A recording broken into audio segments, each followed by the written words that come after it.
Hello বন্ধুরা, নিয়মিত mafia hacking ও romantic গল্প শুনতে আমাদের হাসনাইন স্টোরিজ চ্যানেলটি সাবস্ক্রাইব করে পাশে থাকা বেল আইকনটি অন করে দিন। আর আমাদের গল্পগুলো ভালো লাগলে লাইক, কমেন্ট, শেয়ার করতে কিন্তু ভুলবেন না। ধন্যবাদ। শেহরি শেষ। দূর থেকে আজানের ধ্বনি শুনতে পায় নিশি ও জেরিন। নিশিদের আশেপাশে কোনো মসজিদ নেই। দমকা বাতাসে হালকাভাবে আজানের ধ্বনি আসতে থাকে নিশির কানে। সে দৌড়ে বারান্দায় যায়। সেখান থেকে কান পাতলে বেশ ভালোভাবেই আজানের ধ্বনি শুনতে পাচ্ছে সে। নিশি বেশ ভালো লাগছে। একটা অচেনা প্রশান্তি বয়ে যায় নিশির সারা গায়ে। সে ফোন হাতে নিয়ে নিলয়কে কল করলো। এই টিচার, আজান শেষ তাই না? যাও, নামাজে যাও। মসজিদে গিয়ে পড়ো নাকি বাসায়? দেরি আছে নামাজের। তুমি ঠিকমতো পানি খেয়েছো তো? আর রোজা থেকে বাইরে বের হবা না, অনেক পিপাসা লাগবে কিন্তু। তাহলে তোমার সাথে দেখা করব কিভাবে?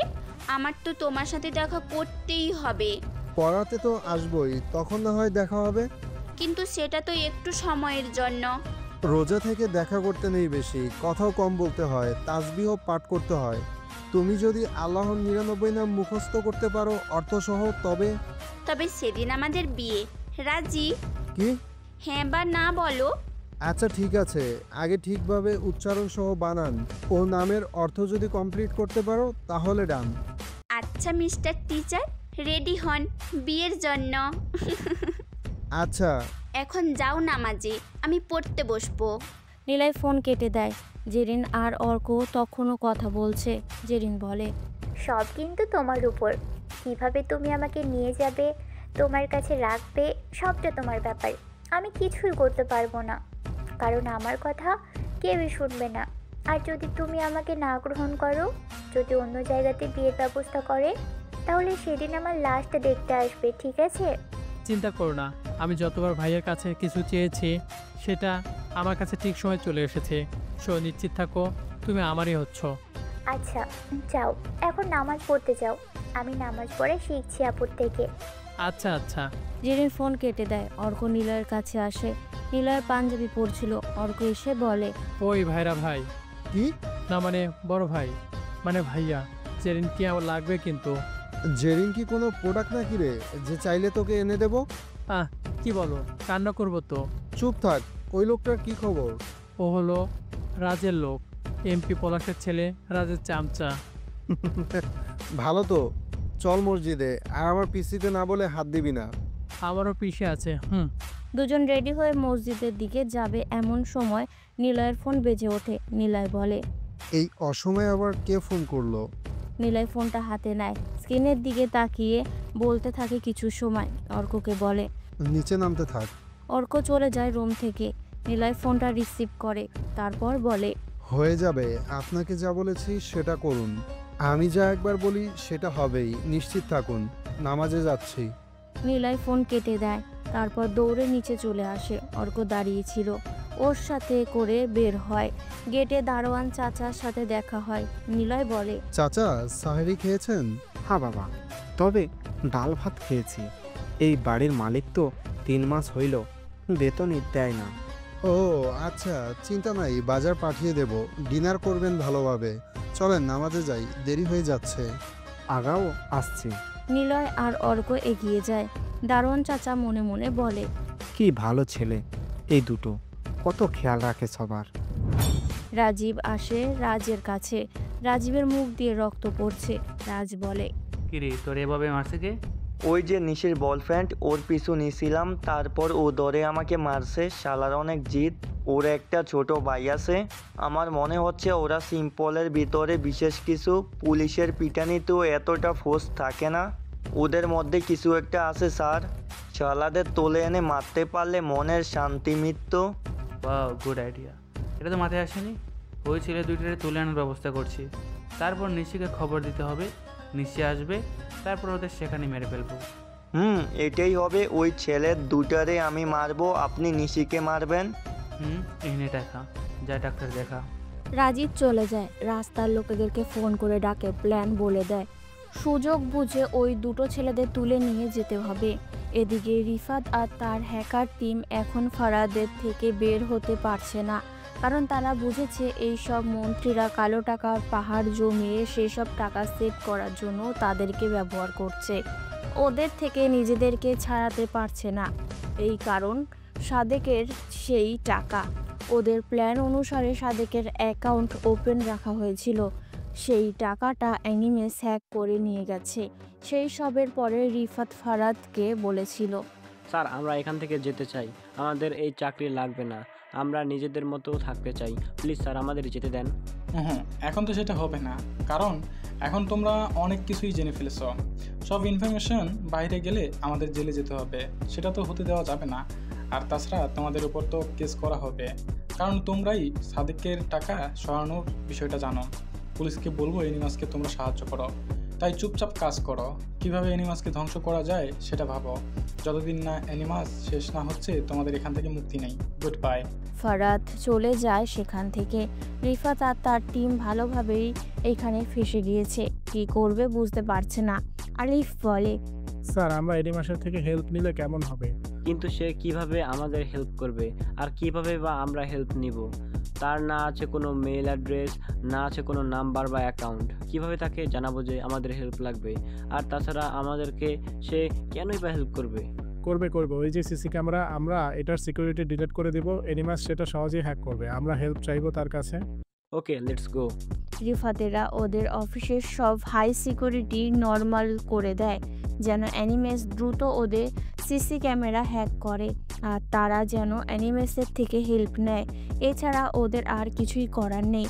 অ্যানিমেস কোথায়? অ্যানিমেস হাসে, কারণ রিফাতেরা যা করছে সেটা অনেক আগেই অ্যানিমেস জানে।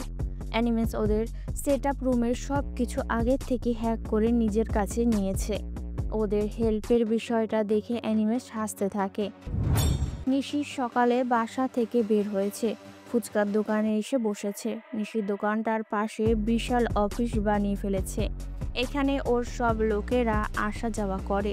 নিশি দোকানে আসছে মাত্রই দোকানের পর্দা টানানো নিশি বলে, মামা পর্দা কেন? মা, রোজার মাস চলে তো, কিছু মানুষ আছে রোজা রাখে না, এসে খায়। অন্যরা দেখলে যদি রোজা হালকা হয়, সেজন্য পর্দা দিয়ে রাখছি। ও আচ্ছা। জিসান, তোরা কি রোজা আছিস? হ্যাঁ। নিসিমা, তোমারে কি ফুচকা দিব? না, আমিও রোজা। মানে? না মানে আমিও রোজাদারদের রোজা হালকা করতে চাই না। আমার সাথে তো সবাই রোজাই আছে, ওদের সামনে খেলে কেমন লাগবে, তাই না? ও আচ্ছা। ওই রোজা থেকে কি পানি খাওয়া যায়? তুমি পাগল হয়ে গেছো? রোজা থেকে কেউ কিছুই খেতে পারে না। তাহলে একটু খেলে কি হবে? আড়ালে গিয়ে খেয়ে আয়। না না, আল্লাহ দেখে সব কিছুই খাওয়া যাবে না। ওহ আচ্ছা, শোন, সামনের চেয়ারম্যান নির্বাচনে জিসান চেয়ারম্যান পদে দাঁড়াবি এই ইউনিয়ন থেকে, আর বাদল দাঁড়াবি পাশের ইউনিয়ন থেকে, আর সৈকত হবি এই ইউনিয়নের পুরুষ মেম্বার, খুশি হবি মহিলা মেম্বার, আর মারিয়া হবি তোর গ্রামের মেম্বার। আমি সব ব্যবস্থা করব। সত্যি? হ্যাঁ, তবে শর্ত হলো নিজস্ব লোকজন বাড়িয়ে ফেল। যার যত লোক থাকবে তাকে প্রমোশন করা হবে। নিশির কথায় সব খুশিতে লাফ দিয়ে ওঠে। নিশি সবাইকে বলে, তোরা থাক, নিলয়কে ফোন করি। নিশি দোকান থেকে বের হয়ে অফিসে আসে। নিলয়কে কল দেয় সে। নিলয় রিসিভ করে। এই নিলয়, বলো। পানি খাবো একটু। রোজা থেকে কিছু খেতে নেই, মাগরিবের আজান হলে খেতে হবে। এখন একটু খাই না, তুমি এসে খাইয়ে দাও। পাগল রে, ভেঙে ফেলো। কখন মাগরিবের আজান দেয়? সন্ধ্যায়। মানে এখনো 8 ঘন্টা আছে রোজার সময়? হ্যাঁ আছে। ও নিলয়, জড়িয়ে ধরো না, আসো প্লিজ। কি শুরু করলা? পাগলামি বন্ধ করো, বিকালে আসবো পড়াতে। আমি আসছি। না আসিও না, রোদ বাহিরে, এসির নিচে বসো। অফিসে না বেড আছে, ঘুম দাও, তবে বেশি ঘুমিও না। পারবো না, রোদে দাঁড়াই থাকবো, বাই। নিশি ফোন কেটে দেয়। নিলয় ওই পাগলামি নিয়ে যে কি করবে বুঝতে পারছে না। অর্কের দিকে তাকায়। অর্ক বলে, এদিকে তাকে লাভ নেই, আমারটা 1.5 ঘন্টা ধরে বাথটবে শুয়ে আছে। আমি নিজেই টিপ নিতে যাচ্ছিলাম তোমার কাছে, বাথটবে শুয়ে শুয়ে মেসেজ করছে। হায় রে, এই দুটো না জানি কবে বাড়িতে ধরা পড়ে। তোরটা তো একটু বকা দিলে শুনে, কিন্তু আমারটা ভাইরে ভাই, পাগলিকে নিয়ে যে কি করব? বকা দিলে বাচ্চাদের মতো আচরণ শুরু করবে। বকা দিয়ে যদি বলি ফোন দিবা না, এরপর রিসিভ না করা অবধি ফোন করতেই থাকবে। তুমি মরো, যাও দেখো ভাবি কি অবস্থা। না গেলে রোদে দাঁড়িয়ে থাকবে বলেছে। হাসিস না, সত্যি সে রোদে দাঁড়িয়ে থাকবে। এই বয়সে কে নিব্বানিব্বিদের মতো প্রেম করে বল? অর্ক হাসতে থাকে। নিলয় বের হয়, দ্রুত নিশির অফিসের সামনে আসে। সত্যি সে রোদের ভেতরে বেঞ্চের ওপর বসে আছে। পেছন থেকে নিলয় গিয়ে মাথার ওপরে হাত রেখে ছায়া দেয়। সবাই ভিডিও করছে। এই দুজনের প্রেম দেখতেও পাবলিকের ভালো লাগে। নিশি হঠাৎ মাথায় আর গায়ের ওপর ছায়া পড়তে ঘুরে তাকায়, নিলয়কে দেখতে পায়। নিলয়কে দেখেই নিশি বলে, তুমি কেন আসছো? অফিসের ভিতরে চলো। যাব না। নিলয় নিশির হাত ধরে টেনে আনে ভেতরে। অফিসে এসি ছেড়ে দিয়ে নিশিকে চেয়ারে বসায়। নিলয়ও সামনে বসে। নিশিকে বলে, রোজা থেকো না, বাড়িতে ধরা পড়লে কি হবে জানো? কিন্তু আমার তো পরে থাকতে হবে। আগে বিয়ে হোক, তারপর থেকো। আচ্ছা, প্রথম রোজাটা থাকি, আর থাকবো না এখন। Good girl. তাহলে এখন আমি যাই? না না, দুপুর হয়ে গেছে, তুমি তো কিছু খাবে না। আমার সাথে থাকো, বিকেলে বাড়িতে যাবে পড়াতে। তোমার সাথে থাকলে আমার রোজার 12টা বাজবে। আমি তোমাকে শুধুই দেখবো, প্লিজ টাচ করবো না, প্রমিস। নিলয় জোরে শ্বাস নেয়। এই মেয়েরে নিয়ে যে কি করবে নিলয় অন্যদিকে ফিরে নিশি নিলয়ের হাত ধরার চেষ্টা করে, কিন্তু নিলয় তাকাতেই আবার সরিয়ে নেয়। রাজ, কবির আর পলাশকে ডেকেছে। ওরা দুজন রাজের সামনে এসে বসলো। রাজ বলে, নিশিকে একেবারে মেরে ফেলার একটা বড় সুযোগ পেয়েছি, আর একটা প্ল্যানও আছে, এই নিন। রাজ কতগুলো ছবি ওদের সামনে বাড়িয়ে দেয়। ওরা ছবিগুলোর দিকে তাকিয়ে আছে। রাজ বলে, এটা নিশি, আর নিশির সাথে যে ছেলেটা আছে সে হলো নিশির ছোটো বোনকে পড়ায়, কিন্তু নিশির সাথে তার সম্পর্ক আছে। এটাকে গসিপ করা যাবে, কিন্তু নিশিকে মারার প্ল্যান যদি আমাদের ফেল হয়, তাহলে আমরা এই ছবিগুলো আয়াস সাহেবের কাছে পাঠিয়ে দেব। তারপর যা বলার বা করার সেটাই আমিই করব, কিন্তু ছেলেটার বিষয়ে আরও খোঁজ নিতে হবে। কিন্তু নিশিকে কিভাবে মারবে? এই ছেলেটাকে উঠিয়ে নিয়ে আসবো আমাদের সিক্রেট জায়গাতে। তারপর নিশিকে বলবো যে তোর নাগর আমাদের কাছে, ওকে মেরে ট্যাঙ্কির ভিতরে রেখে দিছি। নতুন নিশিকে তুলে এনে এই ছেলেটাকে বলবো আয় নিয়ে যা ওরে, পরে দুজনকে মেরে ফেলবো। কিন্তু সেটা কবে? খুব দ্রুতই কাজ শুরু করব। কিন্তু তুমি এই ছবিগুলো কোথায় পেলে? এগুলো আমি আমার লোকদের থেকে পেয়েছি। একজনকে নিশির উপরে নজর রাখতে বলেছিলাম, সেই সব কিছু ম্যানেজ করে দিয়েছে, বাকিটা আমাদের কাজ। এইবার নিশি আর ওর আঙ্কেল দুটোই যাবে। কবির স্যার, আপনি আয়াসের সাথে দেখা করে একটা ভালো সম্পর্ক তৈরি করুন, যেন ওনার সাথে ওঠা বসা থাকে। পরে আমরা আমাদের কাজ করে নেব ওর মাধ্যমে। সেটাই করব। ওরা তিনজন কথা বলতে থাকে। নিশি নিলয়ের সাথে নিজেদের বাড়ির দিকে যাচ্ছে। নিশি নিলয়ের পাশে হাঁটতে হাঁটতে বলে, এই নিলয়, ক্ষুধা লাগছে। লাগবে তো। তোমার লাগেনি? না, লাগেনি। আজান দিলে খেতে হয়, ওটাকে কি বলো? ইফতার। হ্যাঁ, ইফতার। আজকে বাসায় যাবা না? আমি তোমার জন্য নিজের হাতে ইফতার বানাবো। প্রথম রোজায় আমার হাতে ইফতার খাবে, মনে থাকে যেন। কিন্তু বাড়িতে তো অর্ক আছে, ও আমাকে ছাড়া ইফতার করবে? অর্ককে ডাকবে, আমি ব্যবস্থা করছি। বাড়িতে চলে আসছি, আমি গেলাম, তুমি জলদি আসো। নিশি দ্রুত বাড়ির ভেতরে ঢোকে। নিলয় হাসতে হাসতে প্রবেশ করলো। নিলয় জেরিনকে পড়াচ্ছে। জেরিন আর যাই হোক পড়ার সময় বাড়তি কোনো কথা বলার সাহস পায় না, কারণ নিলয় পড়াতে একদমই ফাঁকি দেয় না। নিলয় পড়াচ্ছে, নিশি ওইদিকে তার মায়ের কাছে যায়। ওর মা রান্না করে নাস্তা রেডি করছে। জামিলাকে বলে, কি করছো মা? জেরিনের টিচারের জন্য নাস্তা রেডি করছি। কি বলো, নাস্তা? কিন্তু উনি মেবি রোজা আছে, এখন তো ওদের রমজান মাস চলে। ও হ্যাঁ, তাই তো। ছেলেটা আবার অনেক ধার্মিক ছেলে। তোর বাবার অফিসে যখন ছিল তখন নামাজ পড়ার জন্য সময় নিত, মনে নেই? যেহেতু উনি রোজা আছে আর নাস্তা বানিয়েও ফেলেছো, তাহলে একটা কাজ করো, ওনাকে বলো সন্ধ্যায় মানে ওনাদের ইফতারের সময়টা এখানে করেই যেতে, তাহলে অনেক ভালো হবে। এটা ঠিক বলেছিস, কিন্তু উনি মানবে যে? বলে দেখো তো। আচ্ছা চল দেখি কি বলে। নিলয় জেরিনকে ম্যাথ করাচ্ছে। এমন সময় দরজায় টোকা দিয়ে জামিলা বলে, আসলাম। নিলয় ম্যাথ বোঝাতে গিয়ে থামলো। নিশি আর জামিলা ওর সামনে আসে। নিলয় বলে, কি হয়েছে আন্টি? আসলে বাবা, আজকে তো তোমাদের রমজানের শুরু। আজকে আমাদের এখানে সন্ধ্যায় খেয়ে যাবা কেমন? ওটা ইফতার বলে আন্টি, কিন্তু আমার যে ছোট ভাই আছে সাথে, ও আবার একা ইফতার করবে, আমার যেতে হবে। কি আজব, একটা মানুষ আপনাকে এভাবে ইনভাইট করছে আর আপনি নিজেরটা না ভেবে অন্যেরটা ভাবেন। বেয়াদবি কেন করেন মায়ের সাথে? এই তুই থাম। কেন থামবো? দরকার হলে তার ছোট ভাইকেও ডাকুক। বাবার কি কম পড়ে যাবে নাকি? হুম, আমার মায়ের কি কষ্ট খুব হবে? মা কত ভালোবেসে নাস্তা রেডি করে, রান্না করে, ওনার মনটাও তো বড়। আপনারা কি করেন? ছোট মন নিয়ে থাকেন খালি। এই থাম নিশি। হ্যাঁ বাবা, তুমি তোমার সেই ছোট ভাইকে ডাকো যে তোমার সাথে রাতে আসে। ওর সাথে তো ঠিক মতন কথা হয়নি। ছেলেটা হেল্প করে তোমাকে, মানে আমাদেরকেও। আচ্ছা আন্টি, আপনি চিন্তা করবেন না। জামিলা চলে যায় সেখান থেকে। জামিলা চলে যেতেই নিশি বলে, মাকে ম্যানেজ করেছি জেরিন, তোর কাজটাও করে দিয়েছি। কি খাওয়াবি বল? থ্যাঙ্কস আপু। থ্যাঙ্কস দিয়ে কি করব? ট্রিটের জন্য অপেক্ষা করলাম। আর তোর টিচারকে বেশি পড়াতে বলবি না, রোজা আছে, অনেক কষ্ট হচ্ছে। আচ্ছা আপু।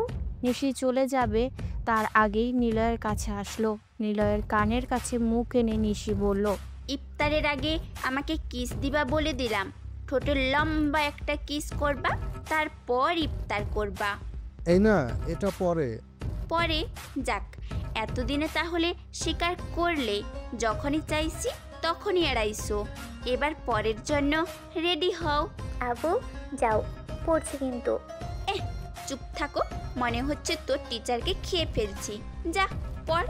নিশি চলে আসে রুম থেকে, জামিলাকে হেল্প করবে। নিলয় পড়ানো শেষে অর্ককে কল করে জানিয়ে দেয় জেরিনদের বাড়িতে আসার জন্য। সরকারি খাতায় এখন অনেক টাকা জমা পড়েছে। এই সব টাকা পাচার হতো প্রধানমন্ত্রীর অজান্তেই। রাষ্ট্রপতি সহ আরও বেশ কয়েকজন নামকরা মন্ত্রীরা এই কাজে জড়িত, যেগুলোর সব ডিটেলস রিফা তার ও টিম মেম্বার্সরা বের করে ফেলেছে। আর সরকারি খাতায় জমা হওয়া পেছনের কারণ হলো অ্যানিমেসের দ্বারা এই পাচার বন্ধ হয়ে সেই টাকাগুলো সরকারি তহবিলে জমা হয়েছে, যার ফলে হঠাৎ করে গ্যাস বিল, বিদ্যুৎ বিল, সিম ভ্যাট, টোল ভ্যাট সব কিছু অনেকাংশেই কমে গেছে। কারণ এসবের থেকে সরকারি রাজস্ব আদায় হতো বেশি, যার ফলে এইগুলো সাধারণ জনগণের থেকে বেশি পরিমাণে ভ্যাট নিত, যেটার ওপর থেকে এখন কমে গেছে। মেহরাব সাহেব তার গণভবনের লাইভে এসে এগুলো জানিয়ে দেয়। জনগণ সাথে সাথে সরকারের প্রতি কৃতজ্ঞ প্রকাশ করে, কারণ এদিকে সিন্ডিকেটের কারণে দেশের পরিস্থিতি অনেক খারাপ। দ্রব্যমূল্য চড়া অবস্থা, আর ওপর জমির ঘর বিল, এসবের দ্বারা হিমশিম খাচ্ছিল। কিন্তু এখন আর সেটা হচ্ছে না, কারণ সরকারি তহবিলের কোটি কোটি টাকা জমা হয়েছে মাত্র 3-4 মাসে। সেগুলো গড় 10 বছর আয়ের থেকেও অনেক বেশি। অ্যানিমেসকে এর জন্য এই দেশের মানুষ ফেরেশতা বলে মানতে শুরু করে দিয়েছে, যেন সে সৃষ্টিকর্তার পাঠানো বিশেষ দূত। আলিফ বলে, স্যার এনিমাস রাশিয়ান হ্যাকার, কিন্তু এই দেশের প্রতি তার টান আছে একটা, সেটা খুঁজে বের করতে হবে। এনিমাস কেন আমাদের দেখছে না? সিসি ক্যামেরার অ্যাক্সেস চেক করো, কোনো জায়গা থেকে বা কোনো ডিভাইসের দ্বারা কেউ প্রবেশ করছে কিনা খোঁজ করো। ঠিক আছে। ওরা সবাই লেগে পড়ে। দেশের হাজার হাজার সহকারী অফিসের সিসি ক্যামেরা অ্যাক্সেস চেক করে, আর ওরা অবাক হয়। সব জায়গাতে একটা ডিভাইস অলওয়েজ অ্যাক্টিভ দেখিয়েছে, কিন্তু এটার লোকেশন 4356 কিমি দূরে দেখাচ্ছে। আলিফ বলে, স্যার এই লোকেশন একটা জায়গাতে দেখাচ্ছে, আর সেটা হলো এই যে। মানে এত দূরের লোকেশন? এটা তো রাশিয়ার লোকেশন। বাংলাদেশ থেকে রাশিয়ার দূরত্ব 4356 কিলোমিটার। আমাদের মনে হচ্ছে এনিমাস একা না, এনিমাসের একটা বিশেষ টিম আছে যারা সব রাশিয়ান নতুবা রাশিয়াতেই থাকে, আর ওরা এই দেশের সব সহকারী সিসি ক্যামেরা হ্যাক করে সবগুলোর অ্যাক্সেস আগে নিয়ে নিয়েছে। স্যার আরেকটা জিনিস দেখেন। ও মাই গড, এই রাশিয়ান অ্যাক্সেস সবচাইতে বেশিরভাগ অবস্থান করছে শরীফপুরেই। এই সিসি ক্যামেরা কার? চলো খোঁজ নেই। স্যার এটা তো 14 এমপি হাওয়া আয়াস ডিকস্টা ভিক্টর, মানে এটা ওনার। ও তার মানে এনিমাসের সাথে আয়াসের একটা বিশেষ সম্পর্ক আছে নাকি? সেটাই মনে হচ্ছে। আর কি? স্যার আমাদের সিসি ক্যামেরাও হ্যাকড। এটা আরও 15 দিন আগেই করা হয়েছে, মানে আমাদের প্রাইভেসি নর্মাল করার আগেই সেটা হ্যাক ছিল। ওহ জানতাম এটাই হবে। এনিমাস আমাদের সব কিছু দেখেছে, আর আমরা যা জানি বা জেনেছি সেটা এনিমাসও জানে, কিন্তু ফারাদ স্যারকে সব কিছু আমার মতো করে বলতে হবে। স্যার আমার যতটুকু ধারণা, ফারাদ স্যার আমাদেরকে জাস্ট ব্যবহার করবে, তারপর ঠিকই আমাদের বন্দি করে ফেলবে। আমাদের মতো হ্যাকারদের এই দেশে কোনো মূল্য নেই। আমারও একই কথা স্যার। চিন্তা নাই, এনিমাস হেল্প করবে, দেখে নিও। আমি ফারাদকে কল করে কি বলি দেখো। রিফাত ফারাদকে কল করে, ফারাদ রিসিভ করে। রিফাত ওনাকে বলে, স্যার এনিমাসের বাড়ি রাশিয়াতে। আমাদের দেশের প্রতি ওর একটা বিশেষ সম্পর্ক আছে, সেজন্য সে এখানেই হ্যাকিং চালাচ্ছে। আর তাছাড়া এনিমাস একা না, ওর টিমও আছে। তারা আমাদের দেশের সব সিসি ক্যামেরা হ্যাক করে রেখেছে, এমনকি স্যাটেলাইট কোডও তারা জানে, যার ফলে টিভিতে ওরা লাইভ করতে পারে। সে চাইলে আমাদের নেটওয়ার্ক সিস্টেম সব চিরদিনের মতো বন্ধ করে দিতে পারে। আমাদের সব নেটওয়ার্ক সার্ভারে অ্যানিমাসের অ্যাক্সেস আছে, আর যে ডিভাইস থেকে প্রবেশ করে তার লোকেশন সহজে জানা গেলেও সেটা যে রাশিয়া থেকে প্রবেশ করে এটা বলার বাইরে না। ওয়াও, ভালো ইনফরমেশন দিলে। এভাবে কাজ করো, বেতন বাড়বে। আমি রাশিয়ান সাইবার ক্রাইম টিমের সাথে কথা বলে দেখি এনিমাস কি করে। রিফাত ফোন কেটে দেয়। অ্যানিমেস তার ডিভাইস লোকেশন জানিয়ে দিয়েছে রিফাতদের। এটা কি কোনো প্ল্যান নাকি অ্যানিমেস ধরা পড়বে? জিহান সাহেব বাড়িতে এসে নিলয়কে বসে থাকতে দেখে। নিলয়দের সাথে গল্প করে বেশ। নিলয়, তুমি তো আমার অফিসে চাকরি ছাড়লে, কি করবে ভাবছো? স্যার আপনার কলেজে টিচার নিয়োগ দেন, আমার পড়াতে আর এখন ভালো লাগে না। কি যে বলো, তুমি একটা ট্যালেন্টেড ছেলে। তোমাকে যে সাবজেক্টে পড়াতে বলি সেটাতেই তুমি এক্সপার্ট। তুমি থাকলে তো বেশ ভালো হতো। স্যার আপাতত ইচ্ছা আছে নিজেকে একটু সময় দেওয়া, আর আমাকে নিয়ে চিন্তা করতে হবে না। ও একটা কথা, নিশির বিয়ে ঠিকঠাক করে ফেলেছি। ছেলে আমেরিকাতে থাকে, আমার সাথে ওর ভালো সম্পর্ক। ছেলেটার নাম আদ্রিয়ান ডিসুজা, বড় বিজনেস করে। নিশির ব্যাপারে সব কিছু জানে, সব জেনে সে রাজি। নিলয় নিশির দিকে তাকায়। নিশি তখন পানি খাচ্ছিল, মুখের ভেতর নিয়ে নিলয়ের দিকে অবাক হয়ে তাকিয়ে আছে। নিলয় বলে, ও এটা তো ভালো সংবাদ, উনি বড় হচ্ছেন। এসব রাজনীতি করে কি হবে, সংসার করুক। হ্যাঁ, ওর আঙ্কেল রাজি হলেই ফাইনাল ডেট জানানো হবে। কিন্তু বাবা, আমি তো বলেছিলাম বিয়ে করব না, তাহলে এখন কেন এমন সিদ্ধান্ত নিলে? আর তাছাড়া আঙ্কেলকে আমি বলবো, উনি আমাকে এত দূর অবধি নিয়ে আসছে হুট করে বিয়ের জন্য, নাকি এটা হবে না? দেখো, তুমি বড় হয়েছো, রাজনীতিও করো, কিন্তু বিয়ের বিষয়টা তো ভাবতে হবে। আর তাছাড়া তোমার যদি কোনো পছন্দ থাকে, তোমার আঙ্কেলকে না বলতে পারলে আমাকে বলো, আমি সেভাবে ব্যবস্থা করব। কিন্তু তুমি একবারও জানতে চাইলে না আমি বিয়ে করব কি না? এই যে এখন বললাম, ছেলে ভালো, আমার স্টুডেন্ট ছিল সে। এমন ভালো ছেলে তো আর হুট করে পাওয়া যাবে না। আমেরিকাতে বিজনেসের পাশাপাশি বড় ইঞ্জিনিয়ারও সে। তোমার রাজনীতিতেও তার সমস্যা নেই, তুমি বিয়ের পরে এসব করতে পারবে। দেখ, ভালোই লাগে না আমার, কেউ কথাই শোনে না, সবাই নিজেদের সিদ্ধান্ত নিয়ে ব্যস্ত। প্রথমে তো আমি রাজনীতি করতে চাইনি, তোমরাই বললে আঙ্কেল যখন চাইছে কর। কলেজে থাকতেও তুমি চাইতে সেখানকার রাজনীতি করি, স্টুডেন্ট লিগে ঢুকিয়ে দিলে। আমার ইচ্ছের কোনো মূল্য দিয়েছো তোমরা?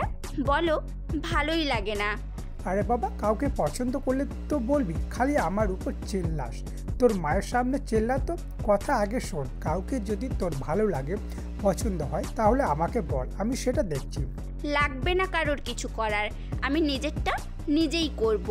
কথাটা বলেই নিশি বাইরে চলে যায়। নিলয়, অর্ক আর জেরিন গম্ভীর হয়ে বসে আছে। জামিলা আসে জাহিনের কাছে। জামিলা বলে, চিন্তা নাই, আমি দেখছি। আর নিলয় আছে না, সে নিশিকে বোঝাতে পারবে। আমি দেখেছি নিশির সাথে নিলয়ের ভালো বন্ধুত্বপূর্ণ সম্পর্ক। চিন্তা করো না, নিশি রাজি হবে। আর আঙ্কেলকেও রাজি করাবো। আর নিলয় যাওয়ার পথে নিশির সাথে একটু কথা বলে যেও, স্বাভাবিক করিও ওরে। নিলয় খাবার শেষ করে, মাথা নাড়িয়ে জামিলাকে হ্যাঁ বলে নিলয় খাবার শেষ করে সে বাইরে আসে। নিশিকে দেখে অন্ধকার গাছের নিচে দাঁড়িয়ে আছে। দূর থেকে লাইটের আলো নিশির মুখের উপরে এসে পড়ছে, গাল বেয়ে পানি পড়ছে নিচে, সেটা দেখা যাচ্ছে। নিলয় নিশির কাছে যায়। নিশির সামনে দাঁড়াতেই নিশি নিলয়কে শক্ত করে জড়িয়ে ধরে কেঁদে ফেলে। নিশি কাঁদতে কাঁদতে বলে, আমি তোমাকে ছাড়া মরে যাব নিলয়, আমাকে নিয়ে চলো, আমি অন্য কাউকে বিয়ে করব না। করতে হবে না, তুমি তো আমারই।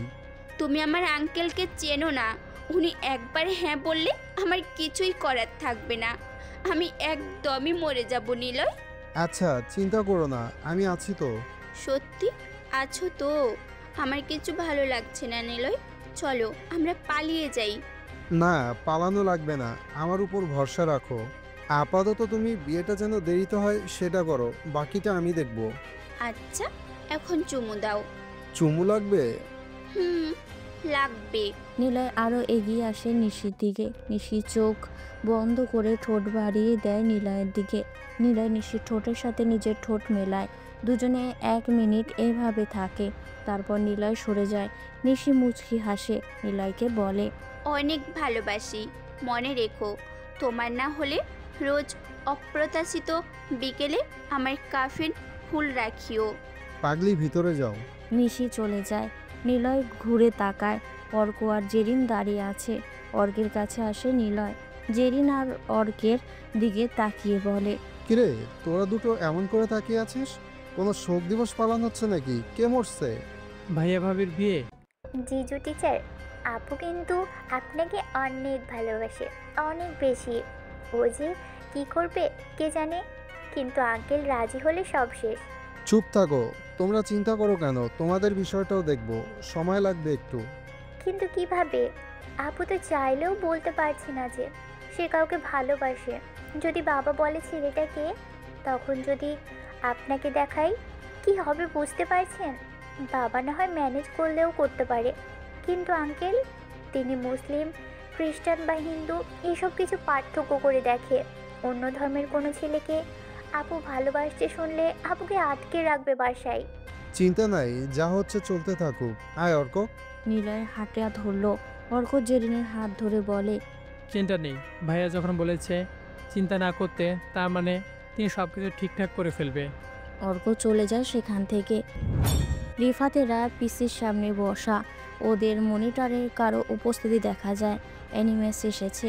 রিফাতদের বলে, ডিয়ার হ্যাকার্স, আমার লোকেশন বের করেছো? ওটা রাশিয়াতে দেখাচ্ছে, তাই তো? হ্যাঁ। ওটা একটা ট্র্যাপ ছিল। আমি চাইছিলাম ফাহাদকে তোমরা এসব জানাও, কারণ আমি তোমাদেরকে এখান থেকে বের করতে পারি, কিন্তু একটা শর্ত আছে। কি শর্ত? সময় হোক বলবো। ফারাদের দুর্বল জায়গা হলো তার অ্যাসিস্ট্যান্টের সাথে অ্যাফেয়ার আছে। রুম ডেটের ভিডিও আছে আমার কাছে, সেটা তোমাদেরকে দিচ্ছি। সেটার মাধ্যমে তোমরা মুক্ত, কিন্তু তোমরা আমার হয়ে কাজ করবে, মুক্ত হয়ে কাজ করবে। আমার কাছে কোনো নিয়ম নেই। ঠিক আছে স্যার, আমরা রাজি। অ্যানিমেসের চলে যায় স্ক্রিন থেকে। একটা ফাইল দেখতে পায় ওরা ওদের মেন পিসিতে। ফাইলটা কখনো আসলো, কোথা থেকে আসলো, কিভাবে আসলো কেউ জানে না। জাস্ট অ্যানিমেস স্ক্রিন থেকে যাওয়ার পরই ফাইলটা দেখতে পায়। রিফাতেরা ভিডিও ফাইলটি ওপেন করে। ফারাদ আর তার সেক্রেটারির সাথে বেশ গভীর সম্পর্ক ফুটেজ পায়। কয়েক সেকেন্ড পর সেটা অফ করে দিয়ে নিজেদের কাছে সেভ করে নিল ওরা। এবার বিষয়টা ওরা বুঝতে পারছে কি কি করতে হবে। জেরিনার অর্ক একটা পার্কে এসেছে। দুজনে বসে গল্প করছে। হঠাৎ দেখতে পায় নিলয় আর নিশিও সেই পার্কে এসেছে। জেরিন ওদেরকে দেখতে পায়। জেরিন বলে, হাই রে টিচার, ক্লাস ফাঁকি দিয়ে আমি এখানে আসছি জানলে আমার কপালে খারাপ আছে। চলো চলো, এক্ষুনি লুকোতে চলো। কেন লোকাবা? আমি ভাইয়াকে বলছি, দাঁড়াও। এই না না, সব ভালো উনি, কিন্তু পড়ানোর সময় অনেক ডেঞ্জারাস। মাকে বলে দিবে আমি পার্কে ছিলাম ক্লাস অফ করে। প্লিজ এখান থেকে চলো। ও আচ্ছা, এই ওরা তো এই বেঞ্চের দিকে আছে, চলো পিছনে গিয়ে পালাই। অর্ক জেরিনের হাত ধরে দৌড়ে দেয় সেখান থেকে। নিশি আর নিলয় আসে সেখানে। নিশি বলে, এই দূর থেকে দেখলাম এখানে কাপল ছিল, কোথায় গেল তারা? কি জানি, বসো এখানে। দুজনে বসলো। পার্কের বাইরে নিশির লোকেরা আছে। নিশি অনেক ফেমাস, সাধারণ পাবলিক দেখলে কাছে আসে ওর, সেই জন্য এখন লোকজন নিয়ে ঘোরে। নিশি বলে, আঙ্কেলকে বলেছিলাম বিয়ে করব না এখন, অনেক বলেছি। উনি কি বললো? বলে ছেলে যেহেতু রাজনীতি করতে বারণ নেই তাহলে রাজি হয়ে যেতে বলেছি, সময় লাগবে একটু। তারপর? আর কিচ্ছু বলেনি, তবে সম্ভবত ইস্টার সানডে উৎসবের দিন ছেলে আসবে আমাকে আংটি পরাতে, এছাড়া কিছু বলার নেই। ও, এটা তো অনেক সময়, চলো উঠি। নিলয়, বলো। আমি আল্লাহর 99টির নাম মুখস্থ করেছি, মানেও জানি, বানানো জানি। ঈদের দিন বিয়ে করব আমরা। নিলয়কে জড়িয়ে ধরে নিশি কান্না করে দেয়। নিশিকে নিয়ে নিলয় বাইরে আসে। পার্ক থেকে যখন বের হতে যাবে তখনই আয়াস সাহেবের গাড়ির সামনে এসে দাঁড়ায়। নিশি ভয়ে চমকে ওঠে। নিলয় তখনও নিশির হাত ধরে আছে। আয়াস সাহেব গাড়ি থেকে নামে। নিশি আর নিলয়ের দিকে তাকায়। কিছু সময় তাকিয়ে থেকে আয়াস সাহেব বলে, তোমরা গাড়িতে ওঠো। আঙ্কেল, আসলে আমরা এসেছিলাম। গাড়িতে ওঠো। নিশি আর নিলয় পেছনের সিটে বসলো। জিসানেরা দাঁড়িয়ে দেখতে থাকে। আয়াস সাহেব সামনে বসে গাড়ির কাজ তুলে দিয়ে সিগারেট জ্বালালো। নিশি ভয় পায়। আয়াস সাহেব যখন অনেক রেগে যায় তখন এইভাবে সিগারেট খায়। নিশি নিলয়ের দিকে তাকিয়ে আস্তে গলায় বলে, নিলয়, আমার অনেক ভয় করছে। চিন্তা করো না। কাশেম মামার ফুচকার দোকানে আসে গাড়িটা। নিলয়কে আয়াস সাহেব বলে, গাড়ি থেকে নামো। নিলয় গাড়ি থেকে নামলো। নিশিকে নিয়ে আয়াস সাহেব বাড়িতে চলে যায়। নিশির হাত ধরে বাড়িতে প্রবেশ করে। তার ছোট ভাই জিহানকে ডাকে। জিহান, এই জিহান। কি হয়েছে ভাই? নিশিকে সামনে নিয়ে আসে আয়াস। তারপর ঠাস করে চর বসিয়ে দেয় নিশির গালে। নিশি ছিটকে সোফাতে গিয়ে পড়ল। জিহান বলে, কি হয়েছে? ওকে মারলে কেন? তুমি নিশিকে মারলে কিভাবে সম্ভব? কেন মারলাম? এনে দেখ তোরা। আয়াস সাহেব কথাটা বলে অনেকগুলো ছবি নিশিদের সামনে ছুঁড়ে মারল। নিশি এ অবধি যত জায়গাতে যখন যেভাবে নিলয়ের সাথে গিয়েছে জড়িয়ে ধরেছে সব কিছু ছবি জিহান আর জামিলা দেখতে থাকে। ওরা ছবিগুলো দেখে অবাক হয়ে যায়। নিশির দিকে একবার তাকায় আর একবার ছবির দিকে তাকায়।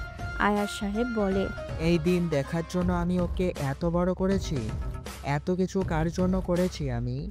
ওর জন্য মান সম্মান সব নষ্ট হয়ে যাবে। কি করব আমি? আমার মরে যেতে ইচ্ছে করছে। এতটা ভালোবাসা দিলাম, পজিশন দিলাম, সব কিছুর স্বাধীনতা দিলাম, আর শেষমেশ আমাদের মেয়ে একটা মুসলিম ধর্মের ছেলেকে ভালোবাসলো। সি, লজ্জা, সম্মান হারানোর ভয়ে আমি মুখ দেখাতে পারছি না। এইসব ছবি কে দিয়েছে জানিস? পলাশের ছেলে রাজ। রাজের কাছে এইসব ছবি। তোমরা বুঝতে পারছো আসলে কি হতে যাচ্ছে? অন্য মানুষেরা শুনলে কি করবে? সি সি সি সি সি করবে। হে গড, আমি কিভাবে থাকবো, কিভাবে মুখ দেখাবো? আয়াসের কথা শুনে বাড়ির সবাই চুপ। জেরিনও চলে এসেছে। সবকিছু সেও শুনছে। নিশি চুপচাপ মাথা নিচু করে সোফাতে বসে আছে। চোখ দিয়ে পানি পড়ছে ওর। আয়াস সাহেব বলে, এই মেয়েকে তোমরা বোঝাও, নয়তো আমি ওকে মেরে ফেলবো। মেরে নদীতে লাশ পিস পিস করে ফেলে দেব। আমার সাথে যেন সে আর কথা না বলে। এত আদর ভালোবাসা দিলাম, আমার মান সম্মানের কথা ভাবলো না। রাজ বলে কিনা এগুলো শুধু তারা জানে, পাবলিক করে দেয়নি। সি সি সি সি সি করছে ওরা। বলছে খ্রিস্টান হয়ে আমাদের ধর্মের ছেলেকে আপনার মেয়ে ভালোবাসলো। আহ, কি প্রেম দুজনের। আপনি তো দেখি ধর্মদরদি। এমন নেতাই তো দরকার যে পরিবারের মেয়েকে মুসলিম ছেলের কাছে পাঠিয়ে দেয়। আহ, কি প্রেম। আমরাও তো ছিলাম, আমাদের কাছে পাঠাতেন এমপি সাহেব। এসব কিছু রাজ বলেছে আমাকে। ওরা পার্কে এসেছে, সেটাও আমাকে খবর দিয়েছে রাজ। আমি নিশিকে মেরে ফেলবো। গড প্রমিস করছি, যদি এইসব ভূত ওর মাথা থেকে না নামে, ওর যে কি করব আমি নিজেই জানি না। জানাজানি হওয়ার আগে তাকে বিয়ের ব্যবস্থা করো।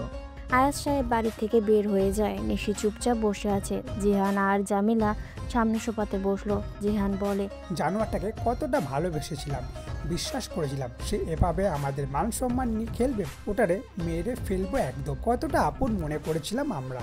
আমি তো নিজের ছেলের মতোই দেখেছি। সে আমাদের বাড়িতে এসে আমাদের অজান্তে এত বড় কাজ করবে, তার বাচ্চাটা বিশ্বাস নিয়ে খেললো।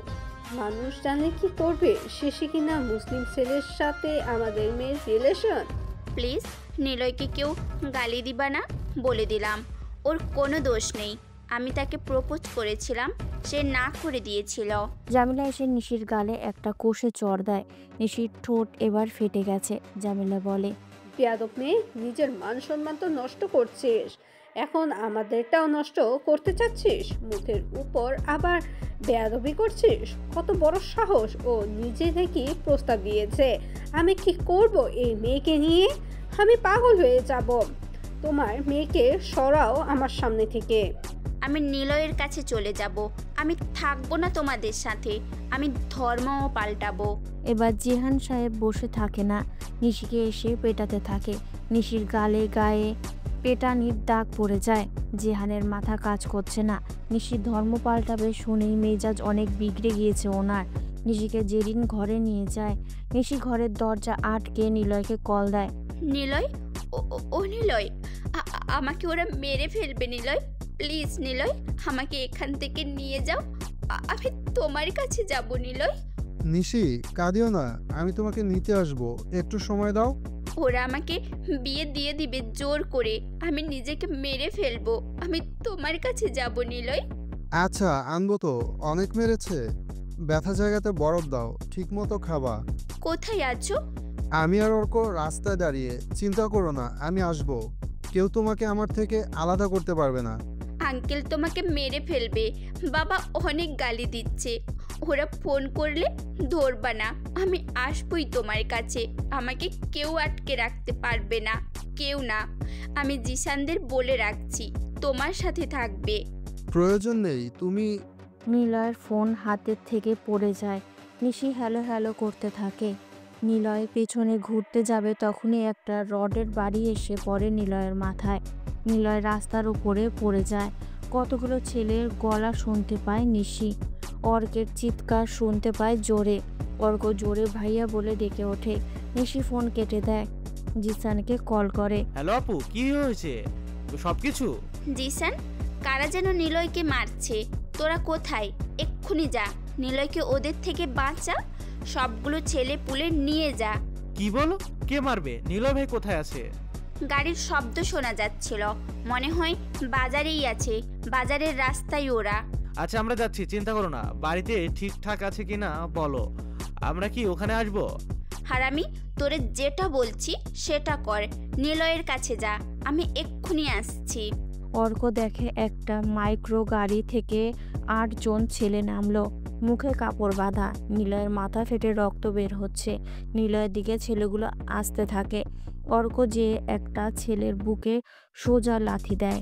ছেলেটা গাড়ির সাথে গিয়ে ধাক্কা লাগে। ছেলেটা বলে, ওই এটা প্রফেশনাল ফাইটার, এর লাঠির ফোর্স অনেক, ওটাকে মার রে। আরও 2টো ছেলে এগিয়ে আসে অর্কের দিকে। অর্ক একটা ছেলের মুখে পালস মারে। ছেলেটা মাটিতে পড়ে যায়। সে বলে, তোরা যাস না, সাইমকে পাঠা। ওর ছেলেটা ফাইটার, পাঞ্চের ওজন আছে। সাইম নামি ছেলেটা আসে। 7 ফুটের বেশি লম্বা সাইম। বিশাল দেহ ওর। দেখে বোঝা যায় জিম করে বডি বানানো। স্বাস্থ্য বেশ ভালো। সাইম আসতে অর্ক কিক দেয় সাইমের পেট সোজা, কিন্তু সাইম অর্ককে ধরে ফেলে। অর্কর মুখের উপরে বাম হাত দিয়ে ঘুষি দেয়। সাইমের গাল ফেটে রক্ত পড়ে, কিন্তু সাইম সেই হাতটা ধরে পেঁচিয়ে ঘাড়ে সোজা এনে জোরে চাপ দেয়। অর্কের হাত খট করে ভেঙে অর্কের গলা চেপে ধরে। অর্ক শ্বাস নিতে পারে না। নয়ন বলে, সাইম ছাড়, ওদেরকে এখানে না, তুলে নিয়ে যেতে হবে। অর্কের মাথার জোরে জোরে 3টে ঘুষি দেয় সিয়াম। অর্ক জ্ঞান হারায়। সিয়াম নিলয়ের মোবাইলের ওপর এসে পা দেয়। মোবাইলটা ভেঙে টুকরো হয়ে যায়। অর্ককে গাড়িতে তুলল। নিলয়কে ধরে টেনে গাড়িতে তুললেও ফেলে। ঠিক তখনই কতগুলো বাইক ওদের দিকে আসতে থাকে। সেই বাইকে জিসানেরা। নিলয়কে গাড়িতে তুলতে দেখে ওরা দ্রুত গাড়িতে নিলয়কে তুলে দরজা আটকে চলে যায়। কতগুলো বাইক ওদের পিছু গেলেও কাজ হয় না। ওরা গুলি চালায় বাইকের উদ্দেশ্যে। চোখের পলকে মাইক্রোটি বাজার ছেড়ে চলে যায়। এদিকে নিশি দৌড়ে বাড়ি থেকে বের হতে যাবে, তখনই জামিলা দরজার কাছে আসে। কোথায় যাচ্ছিস? মা, তোমরা এতটা খারাপ? তোমরা নিলয়কে মেরে ফেলতে লোক পাঠালে? কি বলিস? নিলয়কে মারার জন্য তো আমরা লোক পাঠাইনি। মা, ওরা নিলয়কে রাস্তায় মারছে। আমাকে যেতে সরো, দরজার সামনে থেকে সরো মা। কোথাও যাবি না, ঘরের ভিতরে যা বলছি। মা সরো সামনে থেকে, নিলয়ের কাছে যেতেই হবে। নিলয়কে ওরা মেরে ফেলবে। সরো মা, প্লিজ। ভিতরে যা এখনই, তোর আঙ্কেল বাহিরে যেতে বারণ করে দিয়েছে তোকে। মা সরতে বলেছি, কিন্তু আমি না হলে সব কিছু ভেঙে চুরে ফেলবো। যা খুশি কর, বাইরে যাওয়া বন্ধ। জামিলা দরজা আটকে চাবি নিয়ে দরজার সামনে থেকে চলে যায়। নিশি চিৎকার করে ওঠে, কি সমস্যা তোমাদের? কেন এমন করছো? আমাকে যেতে দাও বলছি। মা প্লিজ, দুটো পায়ে ধরি তোমার, একবার যেতে দাও। নিলয় মরে যাবে মা, প্লিজ মা, যেতে দাও না আমায়। নিশিকে কেউ পাত্তা দেয় না। নিশি খাবার টেবিল থেকে কাচের গ্লাস নিয়ে দেয়ালে টানানো টিভির দিকে ছুঁড়ে মারে, চেয়ার তুলে ঝাড়বাতিগুলোর দিকে ছুঁড়ে মারে, সব কিছু ভাঙচুর করতে শুরু করে দেয়। পাগলামি করতে থাকে নিশি। আয়নার সামনে এসে হাতে দিয়ে জোরে ঘুষি মারে আয়নাতে। আয়নাটাও ভেঙে যায়। নিশির হাতও কাচ ফুটে অনেক কেটে গেছে। জামিলা এসে নিশিকে চড় দেয়। নিশি বিছানার কোনায় গিয়ে পড়ে। মাথাটা শক্ত জায়গাতে লাগতেই নিশি অজ্ঞান হয়ে যায়। এদিকে নিলয়দের তুলে নিয়ে গেছে কারা সেটা জিসানেরা জানে না। নিলয়ের ফোন দেখতে পায় ভেঙে পড়ে আছে। জিসান হাতে নেয়, নিশিকে কল দেয়। কয়েকবার বাজার পর জেরিন ফোন রিসিভ করে। কাঁদছে সে। হ্যালো নিশি আপু। আমি জেরিন। আপু কোথায়? আপুকে হাসপাতালে নিয়ে যাচ্ছে। আপুকে আটকে রাখছিল বাড়িতে। জিজুর কথা শুনে যেতে চাইছিল, কিন্তু তখনই মা বাধা দেয়। পাগলামি করে হাত কেটেছে কাঁচে। কি? আমরা এখন আসছি। দেখুন, আঙ্কেল হয়তো আপনাদের বকা দিবে, সাবধানে থাকবেন আর জিজুর খবর রাখবেন। জেরিন ফোন কেটে দেয়। ওরা সবাই অনেক চিন্তায় পড়ে গেছে, কি করবে বুঝতে পারছে না। কিন্তু নিলয় আর অর্ক কোথায়? রিফাত ফারাদদের ফোনে একটা ভিডিও ফাইল পাঠিয়েছে। ফারাদ তখন রাশিয়ান সাইবার সিকিউরিটির কমিটির সাথে কথা বলছে। ফারাদ বলে, hello, I am the president of the country from Bangladesh. Do you know animus? ওপাশ থেকে সবাই চমকে রিপ্লাই দেয়, হোয়াট অ্যানিমাস? অ্যানিমাসের কথা বলো না, সে অনেক ভয়ঙ্কর একজন হ্যাকার। আমরা তাকে মেনে চলি। অ্যানিমাসকে পুরো রাশিয়ান মানুষেরা চিনে। তাকে ধরতে সাহায্য করুন। নো নো, পারবো না, এটা সম্ভব না। ওকে অ্যাটাক করলে ও পুরো দেশের স্যাটেলাইট নষ্ট করে দেবে। এটা একদমই না। আপনারা ক্রাইম বন্ধ করে দেন। মানে আপনারাও কিছু করতে পারবেন না? না, অ্যানিমাস হলো the biggest hacker in the world. এখানে অ্যানিমাসকে নিয়ে চর্চা করা হয়। অ্যানিমাসকে কেউ কখনো দেখেনি। আমাদের দেশের সব হ্যাকারও তাকে ট্রেস করতে পারেনি। হ্যাকাররা অ্যানিমাসের বড় ফ্যান।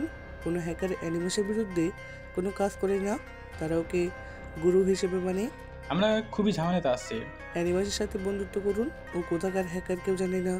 যে দেশের উপর নজর পড়ে সে দেশের সব সিস্টেম তছনছ করে দেয়। আমাদেরকে অ্যানিমাস নিয়ে কথা বলবেন না, না জানি কখন আমার ফোনটাই হ্যাক করে যায়। অ্যালেক্স ফোন কেটে দেয়। ফারাদের হাত পা কাঁপছে। অ্যানিমেস তাহলে সাধারণ হ্যাকার না, সে অলরেডি পুরো রাশিয়াকে চিনিয়ে দিয়েছে। সে কি করতে পারে? বিডি তো তার কাছে জাস্ট হাতের কোনো বিষয়। নিলয় আর অর্ককে তুলে আনা হয়েছে। একটা ফ্যাক্টরির ভেতরে তুলে আনা হয়েছে ওদের দুজনকে। ফ্লোরে দুজন পড়ে আছে। সামনে বসে আছে রাজ, পলাশ ও কবির। পলাশ আর কবির চলে যায়। রাজকে বলে, তাহলে নিশিকে মেরে আমার কাছে খুশি সংবাদটা পাঠিয়ে দেবে। ঠিক আছে আঙ্কেল, কোনো চিন্তা নেই। আগে এই দুটোকে তো দেখাচ্ছেন। দেখার সময় নেই, তুমি যা ইচ্ছা করো এদের সাথে। কবির আর পলাশ ফ্যাক্টরি থেকে চলে যায়। রাজ নয়নকে বলে, ওদেরকে হাত বেঁধে রাখ। পাশ থেকে রাজীব বলে, স্যার এদেরকে কিন্তু আমি মারবো। নয়ন হাসে রাজীবের কথা শুনে। রাজীব বলে, ওই হাসছিস কেন? এদেরকে তুই মারবি? এদের একটা পাঞ্চ খেয়ে দেখিস তো। আমি খেয়েছিলাম। ওই ডানের পাশের ছেলেটা আমার পেটে ঘুষি মারছিল। আমি 2 দিন পেটে ব্যথা নিয়ে উঠতে পারিনি, অনেক কষ্ট হয়েছিল, সেজন্য ওদেরকে আমি মারবো। চুপ করো সবাই। নিশিকে জানাতে হবে তো, কিন্তু আজকে না। আজকে ওদেরকে বেঁধে রাখ, জ্ঞান কখন ফিরে দেখি। ওরা সবাই বসে থাকে নিলয়দের সামনে। জিসানেরা নিলয়কে খোঁজার চেষ্টা করে, কিন্তু ওরা কারা ছিল যারা নিলয়দের ধরেছে? ফরাদ সাহেব ভিডিও ফাইলটি ওপেন করে আর দেখতে পায় তার কুকর্মের সেই মহান ভিডিওটা। সাথে সাথে এই ভিডিওটা বন্ধ করে দেয়। রিফাতকে কল করেন তিনি। ওই ওই, তোদের এত বড় সাহস, এটা তোদের কাছে কেন? কি সমস্যা? হ্যাঁ স্যার রিল্যাক্স, এমন অনেকগুলো ক্লিপ আছে আমাদের কাছে যেটা অ্যানিমাস পাঠিয়েছে। এখন বলেন কি করা উচিত? ওই যা, তোরা আজ থেকে মুক্ত, তোদের যেভাবে ইচ্ছা থাকতে পারিস। সেটা ঠিক আছে, তবে এই সেট আপ রুমটাও এখন থেকে আমাদের। ফাইলটা ডিলিট করে দেব, বলেন রাজি কিনা? হ্যাঁ হ্যাঁ, স্বপ্নে পারলে টাকাও দিচ্ছে, কিন্তু এটা যেন পাবলিশ না হয় বা কারো হাতে যেন কোনোভাবেই না পড়ে। ঠিক আছে, পড়বে না, নিশ্চিন্তে থাকুন। হ্যাকাররা তার প্রয়োজন হিসাবে কাজ করে, প্রয়োজন মিটলে সে সিক্রেট রাখে। জানি। আর অ্যানিমাসের পিছু ছেড়ে দাও, ওর পিছনে যত পড়বা সে তত ধ্বংসযজ্ঞ চালাবে, সে তার মতো করুক। আপাতত আমি কিছুই জানি না। ঠিক আছে স্যার, তাহলে এখানেই সব কন্ট্রাক্ট শেষ আমাদের, আমরা আমাদের মতো কাজ করব। রিফাত ফোন কাটে। অ্যানিমেসের অপেক্ষা, সে অ্যানিমেসের জন্য এখন কাজ করতে ব্যস্ত। আয়াস সাহেব হাসপাতালে এসেছে। ডক্টররা নিশির হাতে ড্রেসিং করে ঠিকঠাকভাবে ব্যান্ডেজ করে দিয়েছে, কিন্তু নিশির এখনও জ্ঞান ফেরেনি। ডক্টর বাইরে আসে। জামিলা বলে, ডাক্তার, আমার মেয়ের কি খবর? অতিরিক্ত স্ট্রেস আর ব্লাডিং সাথে তাকে চড়ও মারা হয়েছে, এর জন্য জ্ঞান হারিয়েছে। জ্ঞান ফিরলে ঠিকঠাক, চিন্তার তেমন কিছু নেই।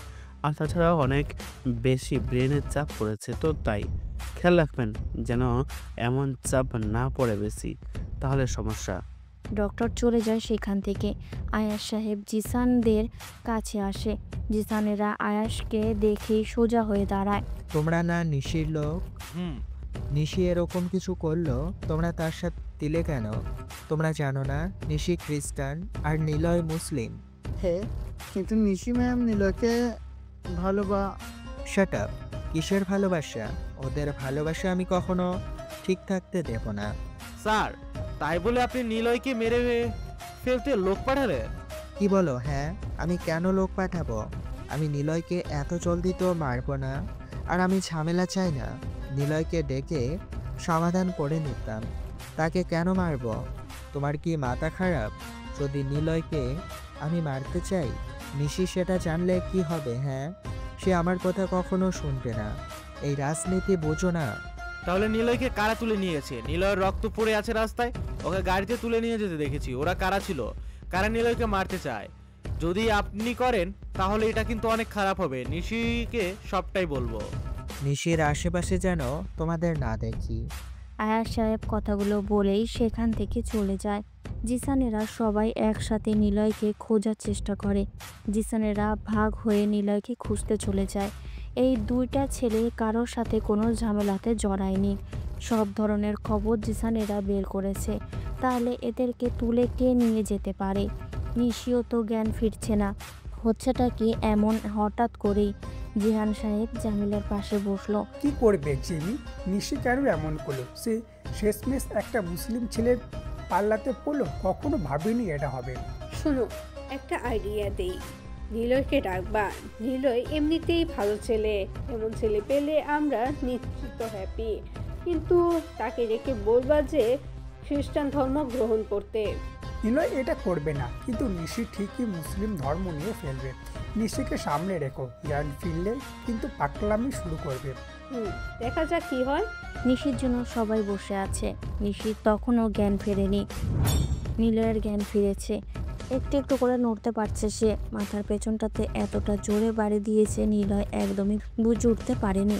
মাথার নিচের অংশটা অনেকখানি থেতলে গিয়েছে। নিলয়ের হাতটা মাথার কাছে নিয়ে যায়, কিন্তু বাধা পড়ে। বুঝতে পারে হাঁটু বাধা হয়েছে চেয়ারের সাথে। পা নাড়াতে গিয়েও নড়ে না, সব কিছু বাধা হয়েছে। নিলয় চোখ মিলে তাকায় সামনের দিকে। কতগুলো ছেলেরা বসে আছে। ঘুরে তাকায় পাশে। অর্ক মাথা কাত করে অজ্ঞান হয়ে পড়ে আছে। নিলয় অর্ককে আস্তে করে ডাক দেয়, অর্ক, এই অর্ক, উঠ হারামি। অর্ক চমকে ওঠে। সামনে তাকিয়ে দেখে সেই ছেলেগুলো বসে একসাথে কাঠ খেলছে আর সিগারেট টেনে যাচ্ছে, সাথে ড্রিঙ্কস তো আছে। ঘুরে পাশে তাকায়। নিলয়ের দিকে তাকিয়ে ভয় পায় অর্ক। মাথা থেকে রক্ত পড়ে সারা মুখে লেগেছে, আর কেমন ভয়ঙ্কর দেখতে লাগছে নিলয়কে। অর্ক হাত বাড়াতে যায়, কিন্তু বাধা পায়। হাত নাড়িয়ে লাভ নেই, হাত পা বাঁধা আছে। কিন্তু এটা তো সহজ বাঁধন, আমাদের কাছে এটা খুলতে কোনো ব্যাপার না। কত মিনিট লাগবে এটা তোর খুলতে? 1 মিনিটের কম সময়। কিন্তু এরা কারা? ওই যে সেদিন যে লোকটা পিছু নিয়েছিল, লোকটার নাম রাজীব।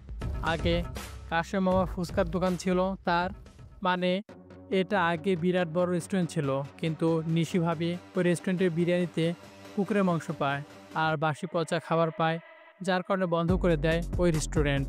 আর তারপর নিশি ভাবি সেখানে কাশেম মামার ফুচকা দোকান বসিয়ে দেয়। ও, তার মানে লোকটা আমাদের পিছু নিত নিশির জন্য, নিশির উপর নজর রাখতো। নিশির ইনফরমেশন বের করতে গিয়ে আমাদের সন্ধান পায়। বেশ ভালো তো, কিন্তু সেদিন রাজীব কোথায় গিয়েছিল? মাসুম বলল তো সে এমপি পলাশের ছেলে রাজের অফিসে যায়, সেখান থেকে জানতে পারে রাজীব মূলত রাজের হয়ে কাজ করে, আর রাজ হলো নিশিকে সরানোর জন্য রাজীবকে হায়ার করে। এটা তো জানি, রাজ চাইতো নিশি বা নিশির আঙ্কেল ইলেকশন থেকে সরে যাক, কিন্তু রাজ তো জানে না নিশির সাথে ইলেকশনের দিন যে ছেলেগুলো জয়েন হয়েছিল সেগুলো সব আমাদের লোক। এখন কি করবা? দেখি ওরা কি কি করে, অভিনয় করতে থাক, অজ্ঞান হয়ে থাক। অর্ঘ মুচকি হাসলো। নিলয় পানি পানি করতে থাকে। নয়ন বলে, এই খেলা বন্ধ কর, ওদের জ্ঞান ফিরেছে, বসকে খবর দে। ওদের কাছে চল। নয়ন কাছে আসে ওদের। নিলয়ের গাল চেপে ধরে বলে, কিরে পানি খাবি? দাঁড়া। নিলয়ের গালে মদ ঢেলে দেয় নয়ন। নিলয় ছটপট করে। ওরা জোরে হাসতে থাকে। ভাই স্যারকে ফোন করেছি। রাজীব এসে নয়নকে কথাটা বলল। নয়ন নিলয়ের সামনে বসে নিলয়কে বলে, খিরে চান্দু, অনেক প্রেম করেছিস তাই না? কিন্তু তুই কি পাগল? নিশি হলো খ্রিস্টান আর তুই হলি মুসলিম, কিভাবে ওর সাথে তোর প্রেম হয় ভাই? বলতো আমাকে। আমাকে মাথায় কে প্রথমে বাড়ি দিয়েছিল? সে কে? কেন রে, তোকে কি প্রশ্ন করলাম আর তুই কি জিজ্ঞেস করছিস? আমার মাথায় কে মারছিল পেছন থেকে? আজব ভাই, এটারে কি করব? আর আমি তো দেখি বহুত কথা বলে। আমাকে? আমি মারছি আমি? নিলয় জাহিদের দিকে ঢুলু ঢুলু চোখে তাকায়, তারপর মুচকি হাসে। হাসি থামিয়ে নিলয় বলে, রডের ওজন ছিল 2 কেজির মতো, লম্বাতে 2 ফুট হবে। ওজন আর উচ্চতা অনুসারে রডের আয়তন বেশি না। তোর কড়ি আঙুল দুটো একসাথে করলে যেমন হবে এমন সাইজ। নিলয়ের কথা শুনে সবাই নিলয়ের পেছনের দেয়ালে হেলান দিয়ে রাখা সেই লোহার রডের দিকে তাকায়। নিলয় যা বলেছে তা একদমই মিলে গেছে। নয়ন অবাক হয়। সে বলে, এই কে রে তুই? মারার সাথে সাথে তুই নিচে পড়েছিলি, তাহলে রডটা দেখলে কিভাবে? নিলয় কিছু বলে না। নিলয় অপেক্ষা করে রাজের জন্য। রাজ আসে কিছু সময় পর। অর্ঘের জ্ঞান ফেরে। দুজন চুপচাপ বসে আছে। রাজ এসে চেয়ারে বসলো। নিলয়ের দিকে তাকিয়ে বলল, ওই এই দুটোরে তুলে এনে তো কাজ নেই, মানে এদের তো ওয়ান টাইম ইউজ করা লাগবে, তারপরে মেরে ফেলবি। আমাদের তুলে আনছিস কেন? এখনো বুঝিসনি তোরা? কেন এনেছিস? আরে গাদা, বিষয়টা একদমই সিম্পল, নিশির জন্য তুলে আনা। শোন একটা কথা বলি, একদিন ট্রাক নিয়ে নিশিকে মারতে গিয়ে আমার লোক ব্যর্থ হয়, সে বেঁচে যায়।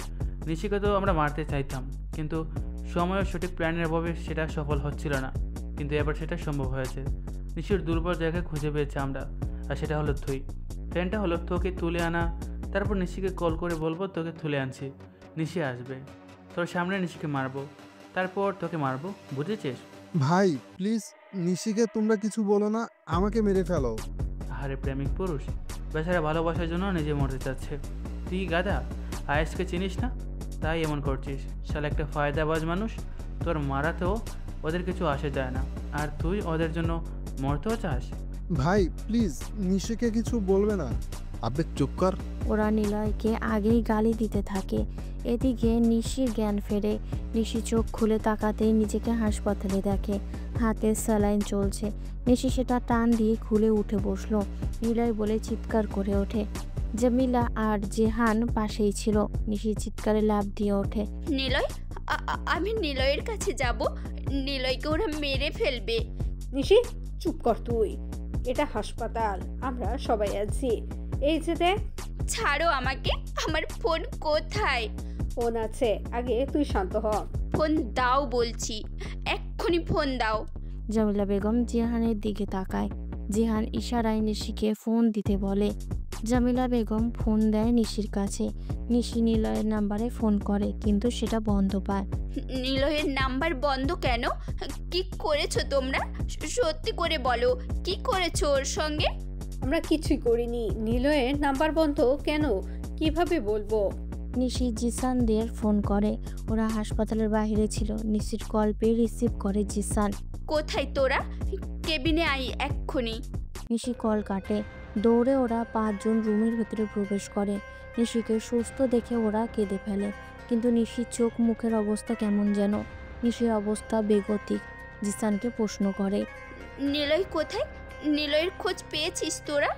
আপু, নিলয়কে কারা যেন তুলে নিয়ে গেছে। নিলয়ের ভাঙা ফোনে এই যে আমার কাছে জায়গায় অনেক রক্ত পড়েছিল। নিলয়কে মনে হয় মারছে, কিন্তু কারা তুলে নিয়ে গেছে জানি না। চল সবাই নিলয়কে খুঁজে বের করব। কোথাও যাবি না তুই। চুপ করো, আমাকে রাগাবে না বলে দিলাম। জিসান, তোরা এখান থেকে যা। ওই, আমাকে ছাড়া কোথাও যাবি না, চল সবাই। নিশি কথাটা বলেই বেড থেকে নামলো। জামিলা বেগম এসে হাত ধরে নিশি। নিশি বলে, হাত ছাড়ো মা। নিশি, পাগলামি করিস না। মা, আমি তোমাকে হাত ছাড়তে বলেছি। আমি জানি নিলয়কে আমার আঙ্কেল মেরে ফেলবে। সে উঠিয়ে নিয়ে গেছে। যিশুর নামে শপথ করছি মা, যদি নিলয়ের কিছু হয় আর এর পিছনে যদি আঙ্কেল থাকে, আমি যে কোনো কিছু করব। আমি ওনার এমপি থেকে সরাতেও পারি, মনে রেখো মা। নিশি, কি সব বলছিস? আগে কথাটা শোন। আমার হাত। এমন সময় নিশির ফোন বেজে ওঠে। স্ক্রিনে তাকিয়ে দেখে আননোন নাম্বার। জলদি রিসিভ করে নিশি। নিশি রিসিভ করতে ওপাশ থেকে বেশ খুশি খুশি ভাব নিয়ে বলে, hello dear chairman the leader. K? Phone করে তোমার কণ্ঠ কিন্তু আসলেই মারাত্মক। এর জন্য মনে হয় নিলয় তোমার প্রেমে একদম উন্মাদ। নিলয়? নিলয় কোথায়? কে তুই? আরে রিল্যাক্স, নিলয় কোথায়, কে আমি, সেটা তো বলবোই। সেটা বলার জন্যই তো কল করা। একদম ভনিতা করবি না। কে তুই? নিলয় কোথায়? নিলয়ের কিছু হলে না তোকে আমি মেরে ফেলবো। আরে কি প্রেম, মানুষের প্রেম দেখতে ভালো লাগে। হারামির বাচ্চা, নিলয় কোথায় বল? হ্যালো নিশি, রাজ বলছি। তোমার নিলয়কে আমি তুলে নিয়ে এসেছি। রাজ, নিলয়ের যদি কিছু হয় তাহলে আমি তোকে মেরে ফেলবো বলে দিলাম। এত উত্তেজিত কেন গো? আসো আমার কাছে। হ্যাঁ, একা আসবে কিন্তু ঠিকানা তোমাকে পাঠিয়ে দিচ্ছি মেসেজে। নিশি, তুমি আসবে না, ওরা তোমাকে মেরে ফেলবে। নিলয়, তোমার কিচ্ছু হবে না, আমি আসছি। নিলয়, জলদি আসো, আমরা তোমার অপেক্ষাতে। নিলয়কে নিয়ে যেতে চলে আসো। সেটা বহুত জ্বালাচ্ছে। ওইটার একটু সাইজ কর। নিশি, তুমি আসবে না, ওরা তোমাকে মারবে। নিলয়ের কিছু হলে রাজ, আমি তোকে মেরেই ফেলবো। প্লিজ নিলয়কে ছেড়ে দে। ও তো সাধারণ একটা ছেলে, ওরে তুলে কেন নিয়ে গিয়েছিস? নিলয় এমন চিৎকার করে ছেড়ে দাঁড়ালো। চেয়ার ভেঙে একটা পায়া নিয়ে অর্ধেক ভেঙে জাহিদের ডান চোখ বরাবর ঢুকিয়ে দেয়। ঘটনাটা এত দ্রুত গতিতে হয়ে যায় যে সেখানে থাকা সবাই অবাক হয়ে জাহিদের দিকে তাকিয়ে আছে। 15 সেকেন্ডের ভেতরে নিলয় উঠল, চেয়ার ভাঙলো আর জাহিদের চোখ বরাবর ঢুকিয়ে দিয়েছে। নিলয় রাজের কাছে আসে, ফোনটা হাতে নিয়ে মেসেজে গিয়ে ঠিকানাটা সেন্ড করে দেয়। তারপর ফোনটা মুখের কাছে এনে করুণ ও যন্ত্রণার কণ্ঠে চিৎকার করে বলল, আমাকে মেরে ফেল রাজ, কিন্তু নিশিকে মারবি না। যত ইচ্ছে আমায় মার, নিশির যেন কিছু না হয়। নিশি, সেদিন রাজ তোমাকে গাড়ি চাপা দিয়ে মারতে চেয়েছিল। নিলয়, আমি আসছি। নিলয়। নিলয় ফোনটা ফ্লোরে ছুঁড়ে মারে, তারপর শব্দ করে হাসতে থাকে। সাইম এগিয়ে আসতে থাকে নিলয়ের দিকে। ঠিক তখনই অর্ক চেয়ার থেকে উঠে সিয়ামের গলায় 2 পা দিয়ে চেপে ধরে ঠাস করে একটা মোড়া দেয়। সায়ামের গলার হাড় ঠাস করে ভেঙে ধপ করে নিচে পড়ে যায় সে। অর্ক বলে, শালা, খুব জোর তোর গায়ে, তাই না? ওট এবার। বস, এরা দুইজন প্রফেশনাল ফাইটার, দূরে যাও। নয়নের কথাতেও যেন কারো ঘোর কাটেনি। ওরা দুজন চোখের পলকে যেন দুজনকে মাটিতে শুইয়ে দিয়েছে। এদিকে নিশি চিৎকার করে নিলয় বলে ডাকে। জিসান বলে, কি হয়েছে রাজ, পলাশের ছেলে রাজ নিলয়কে তুলে নিয়ে গেছে। আমাকে সেদিন ট্রাক দিয়ে চাপা দিতে চেয়েছিল রাজ। নিলয় সেদিন আমাকে বাঁচিয়েছিল। আমি বুঝে গিয়েছি কেন রাজ নিলয়কে তুলে নিয়ে গেছে। রাজ আমার পেছনে লোক লাগিয়েছিল, আমার আর নিলয়ের ছবি তুলেছে। আমারই আঙ্কেলের কাছে সেই ছবিগুলো দিয়েছে সে। এখন তুলে নিয়ে গেছে নিলয়কে আমার জন্য। নিলয় বিপদে। নিলয়কে ওরা সবাই মিলে মারছে, আমাকে তো যেতেই হবে। এখনই চলো আপু, ওদের সব কটাকে ওখানে মেরে রেখে আসবো। কিন্তু একা যেতে হবে আমার, তোরা থাক, আমি যাচ্ছি। নিলয়কে আমার বাঁচাতেই হবে।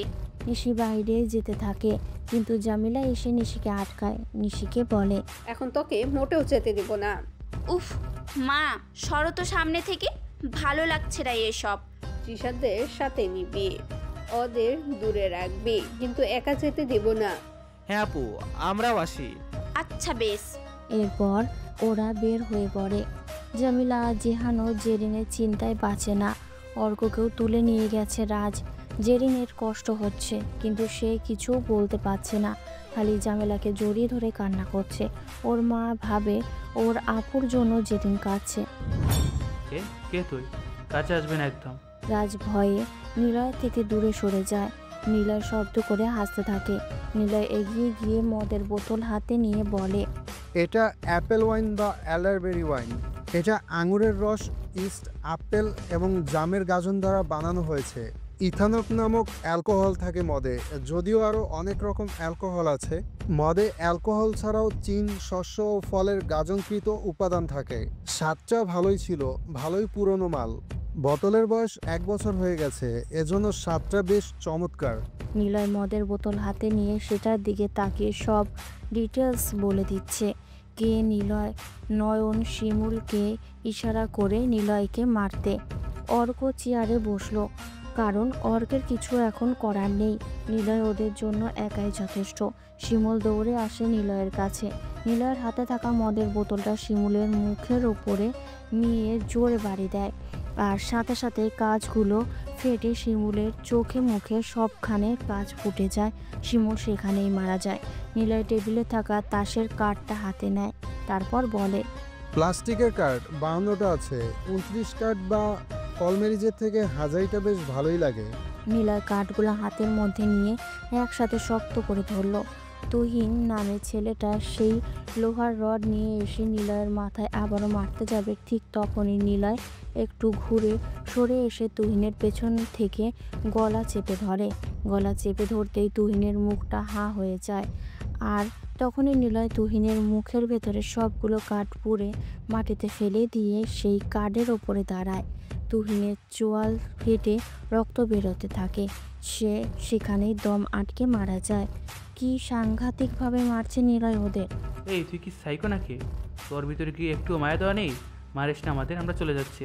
নিলয় মাটিতে পড়ে থাকা সেই লোহার রডটা হাতে নেয়। নিলয়ের মাথার পেছনে যেখানে রড দিয়ে মেরেছিল সেই জায়গাতে লোহার রড ঠেকিয়ে সাইজ বোঝার চেষ্টা করে। রাজের দিকে তাকায়, হাসি দিয়ে নিলয় বলে, তোর বাবা 15 বছর আগে ভোট চুরি করে এমপি হয়েছিল।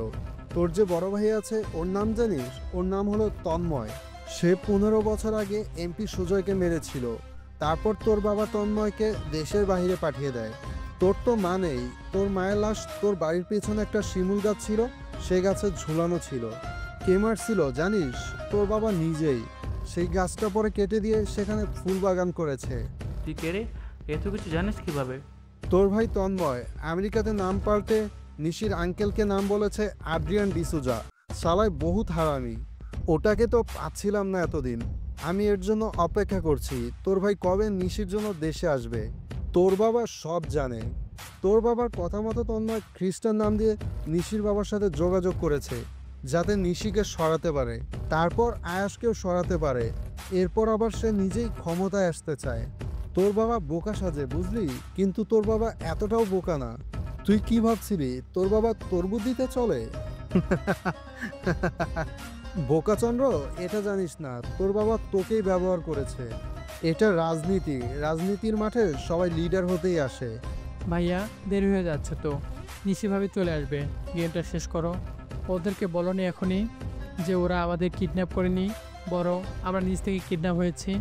বোকার দলেরা, জলদি শেষ করো, আমি গেট খুলি। অর্ক উঠে দাঁড়ায়। নিলয় হাসতে থাকে।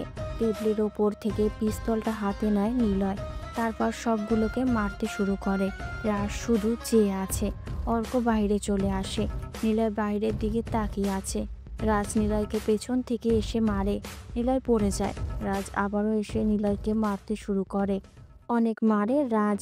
কিছু সময় পরে অর্ক সহ আরও 10 জন ছেলে ভেতরে আসে। রাজকে কিছুই বলল না। রাজ অবাক হয়, ও এত নিলয়কে মারল কিন্তু নিলয়ের লোকেরা দেখেও রাজকে কিছু বলছে না। রাজ কি করবে বুঝতে পারছে না। অর্করা এসে যারা মরেছে তাদেরকে তুলে নিয়ে চলে যায় সেখান থেকে। অর্ক বের হওয়ার আগেই নিলয়কে বলে, ভাইয়া ডান, আমি বাইরে আছি।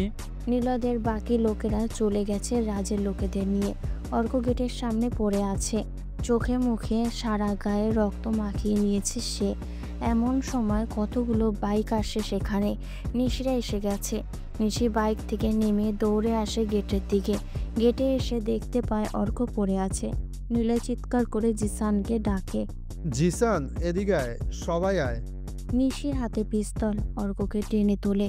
অর্ক অজ্ঞান হয়ে পড়ে আছে। জিসানেরা দৌড়ে আসে সেখানে। অর্ককে এইভাবে রক্তাক্ত অবস্থায় দেখে ওরা ভয় পায়। জিসান অর্কের নাকের কাছে আঙুল দিয়ে বলে, আপু, অর্ক এখনো বেঁচে আছে। ওকে এক্ষুনি হাসপাতালে নিয়ে যা, জলদি ব্যবস্থা কর। ভেতর থেকে নিলয়ের চিৎকার শোনা যাচ্ছে, কেউ যেন তাকে মারছে। নিলয় তার হাত থেকে পিস্তলটা ফেলে দেয় রাজের সামনে। নিশি সেই সময় দৌড়ে ভেতরে প্রবেশ করে। রাজের থেকে দূরে পড়ে আছে নিলয়, রক্তাক্ত শরীর, কোথাও বাদ নেই রক্ত ঝরতে। রাজকে দেখে হাতে লোহার রড, সেটা ফেলে দিয়ে পড়ে থাকা পিস্তলটা হাতে তুলছে। রাজ পিস্তলটা হাতে নিয়ে নিলয়ের দিকে তাক করে। তখন নিশি বলে, নিলয়। রাজ ঘুরে থাকায় নিশি পিস্তল তাক করে ধরে দাঁড়িয়ে আছে। পেছনে ওর সব লোকেরাও আছে। রাজ নিলয়ের দিকে তাকিয়ে বলে, সেটা তোকে মেরে ফেলবো এবার আমি। নিশি আমাকে মারলেও আগে তোকে মারবো। নিশি আমাকে বাঁচাও, ও আমাকে মেরে ফেলবে। নিশি তোমাকে আর পাওয়া হবে না আমার। তাহলে তুই তো দেখি ভালো অভিনয় করিস। নিলয় চিন্তা করো না, আমি এসে গিয়েছি। রাজ নিলয়কে মারিস না, তোকে কিন্তু আমি মেরে ফেলবো। ওই চুপ কর শ্যামলি, আমার কাজ ছিল তোকে মারার, কিন্তু এটা ভাবিনি যে নিলয়কে মারলেই তুই মরে যাবে। আমার কাজ তো আরও সহজ। এতক্ষণে কেন যে নিলয়কে মারলাম না, কিন্তু এবার আর দেরি নয়, নিলয়কে মারবো এক্ষুনি। এটা ব্রাউনিং 9mm পিস্তল বা একটা সলোডিং পিস্তল, যার স্ট্যান্ডার্ড ন্যাটো 9mm রাউন্ড ব্যবহার করে। এটা 13 রাউন্ড ক্ষমতার 2টা ম্যাগাজিনের সাথে বের হয়। ইউকে সশস্ত্র বাহিনী এই পিস্তলটিকে একটি গৌণ অস্ত্র হিসাবে ব্যবহার করে বা টহল দিতে বের হয় এটা নিয়ে। পিস্তলটির কার্যকর পরিসীমা 45 মিটার পর্যন্ত করগুলি। নিলয় কথাগুলো বলে মুচকি হেসে রাজের দিকে চোখ টিপতে। রাজ গুলি চালায় নিলয়ের দিকে, নিশিও গুলি চালায়, কিন্তু রাজের গুলি নিলয়ের লাগে না। রাজের দিকে নিশি গুলি আসার আগেই রাজ খেয়াল করে তার হাতে থাকা পিস্তল থেকে গুলি বের হচ্ছে না, কারণ গুলি শেষ। নিলয় রাজের লোকেদের মেরেছে এটা দিয়ে, এই জন্য নিলয় এতক্ষণ হাতে রাখে। রাজের কাছে ঠিক সময়ে দিয়েছে। নিশি বুঝতে পারে না রাজের দিকে আবারও কয়েকবার গুলি ছোড়ে। তারপর দৌড়ে নিলয়ের দিকে আসে নিশিরা। নিশি মনে করে রাজের ছোড়া গুলিতে নিলয় মরে গেছে। রাজ ধপ করে মাটিতে পড়ে। নিলয়ের কাছে আসে নিশি, নিলয়কে জড়িয়ে ধরে চিৎকার করে নিলয়কে ডাক দেয়। যদিও নিলয় জ্ঞান হারিয়েছে, কারণ নিলয় এতক্ষণ ইচ্ছে করে রাজের কাছে মার খেয়েছে। নিলয় অজ্ঞান হয়ে গেছে। নিলয়কে জড়িয়ে ধরে নিশি চিৎকার করে কাঁদতে থাকে। নিশিকে জিসানেরা সরিয়ে দেয়। তারপর নিলয়কে সহ নিশিকে নিয়ে হসপিটালের দিকে আসে। ওয়েটিং রুমে বসে আছে নিশিরা। নিশির মা বাবাও এসেছে। নিশির সারা গায়ে রক্ত। নিশির পাশে এসে বসে জামিলা। নিশির কাঁধে হাত রাখে। নিশি ওর মাকে দেখে জড়িয়ে ধরে কান্না করে, কাঁদতে কাঁদতে বলে, মা, রাজ নিলয়কে মারছে। নিলয়ের কিছু হলে আমি মরে যাব মা। নিলয়কে অনেক ভালোবাসি মা। নিলয়কে আমার জন্য মরতে হচ্ছে মা। ওরা আমার নিলয়কে মারছে মা। আমাকে মারার জন্য নিলয়কে তুলে নিয়ে যায়। নিলয়কে এনে দাও না মা, এনে দাও। পাগলামি করিস না নিশি, আগে দেখি ডাক্তার কি বলে। নিলয়ের প্রতি নিশির ভালোবাসা দেখে ওর মা বাবাও চুপ, কি বলবে বুঝতে পারছে না। ডক্টর বেরিয়ে আসে। নিশি দৌড়ে ডক্টরের কাছে যায়। কি হয়েছে নিলয়ের, বলুন না, সে ঠিক আছে? ম্যাম, নিলয়ের অনেক জায়গাতে মেরেছে, বাজেভাবে মেরেছে, মাথায় সেলাই করতে হয়েছে, আরও অনেক জায়গা বাকি, তবে গুলি লাগেনি, কিন্তু কন্ডিশনও ভালো না, অনেক রক্ত ঝরেছে অনেক সময় ধরে। এ পজিটিভ রক্তের প্রয়োজন আছে। আমরা 2 ব্যাগ দিয়েছি। আর কারোর কি আছে একই রক্ত? আমার আমার আছে, আমি দেব। কিন্তু তোরও তো রক্ত ঝরছে অনেক, তুইও তো হাসপাতালে ছিলি। কারো কথা শুনবেন না ডাক্তার, নিলয়কে বাঁচতে হবে। আপনি চলুন। নিশি ডক্টরকে টেনে নিয়ে যায়। জামিলা আর জেহান কেবল অবাক হয়ে তার মেয়ের পাগলামি দেখছে। জেরিন নেই, জেরিন অর্কের কাছে আছে, কিন্তু জামিলা তার বড় মেয়েকে নিয়ে চিন্তিত। নীলার কোনো বিষয়ে নিশি যেন কোনো কিছু না ভেবেই চলে যাচ্ছে। কি করবে ওরা বুঝতে পারছে না। জেহান আয়াসকে কল করে, সব কিছু আয়াসকে বলে। আয়াস বলে, নিলয়কে বলবা যেন তোমার মেয়ের পিছু ছেড়ে দেয়। এই জন্য সে কত টাকা চায় বলবা। যত টাকার বিনিময় হোক, নিশির পিছু নিলয়কে সরাতেই হবে। আর আদ্রিয়ানকে কল করে দেশে আসতে বলো। জলদি জলদি নিশির বিয়ের ব্যবস্থা করতে হবে। কিন্তু ভাই নিশির পাগলামি বেড়ে যাচ্ছে। আরে জীবনের কোনো না কোনো বয়সে এমন একটু হয়, তাকে ঘরে আটকে রাখে, খাবার বন্ধ করে দাও। যেমন ভালোবাসা দিয়েছি আমরা, সেটার মূল্য না দিয়ে সে এমন করলো, তাহলে আর ওর প্রতি মায়া দেখানোর কোনো দরকার নেই। আমার মেয়েটা মরে যাবে, প্লিজ এমন বলবেন না। নিশির অবস্থা দেখে আমার মায়া হচ্ছে, ও নিলয়কে ছাড়া বাঁচবেই না। উফ, তোমাদের ইমোশন বন্ধ করো। দরকার হলে নিলয়কে মেরে ফেলবো। রাখো এখন, যা করার আমি করব। আয়াস সাহেব ফোন কেটে দেয়। নিশির রক্ত দেওয়ার শেষ হয়ে গেছে। নিশি এসে আবার ওর মাকে জড়িয়ে ধরে, কাঁদতে কাঁদতে বলে, মা, আমি তোমাদের কাছে কিছুই চাই না মা, খালি নিলয়কে চাই। প্লিজ আমার থেকে ওকে সরিয়ে দিও না। আমরা অনেক দূরে চলে যাব, অনেক দূরে, কেউ জানবে না। তোমাদের সমাজে সম্মানও থাকবে, কিন্তু তবুও নিলয়কে আমার থেকে দূরে করো না মা। আচ্ছা, নিলয়ের জন্য প্রার্থনা কর, কাঁদিস না, ঠিক হয়ে যাবে।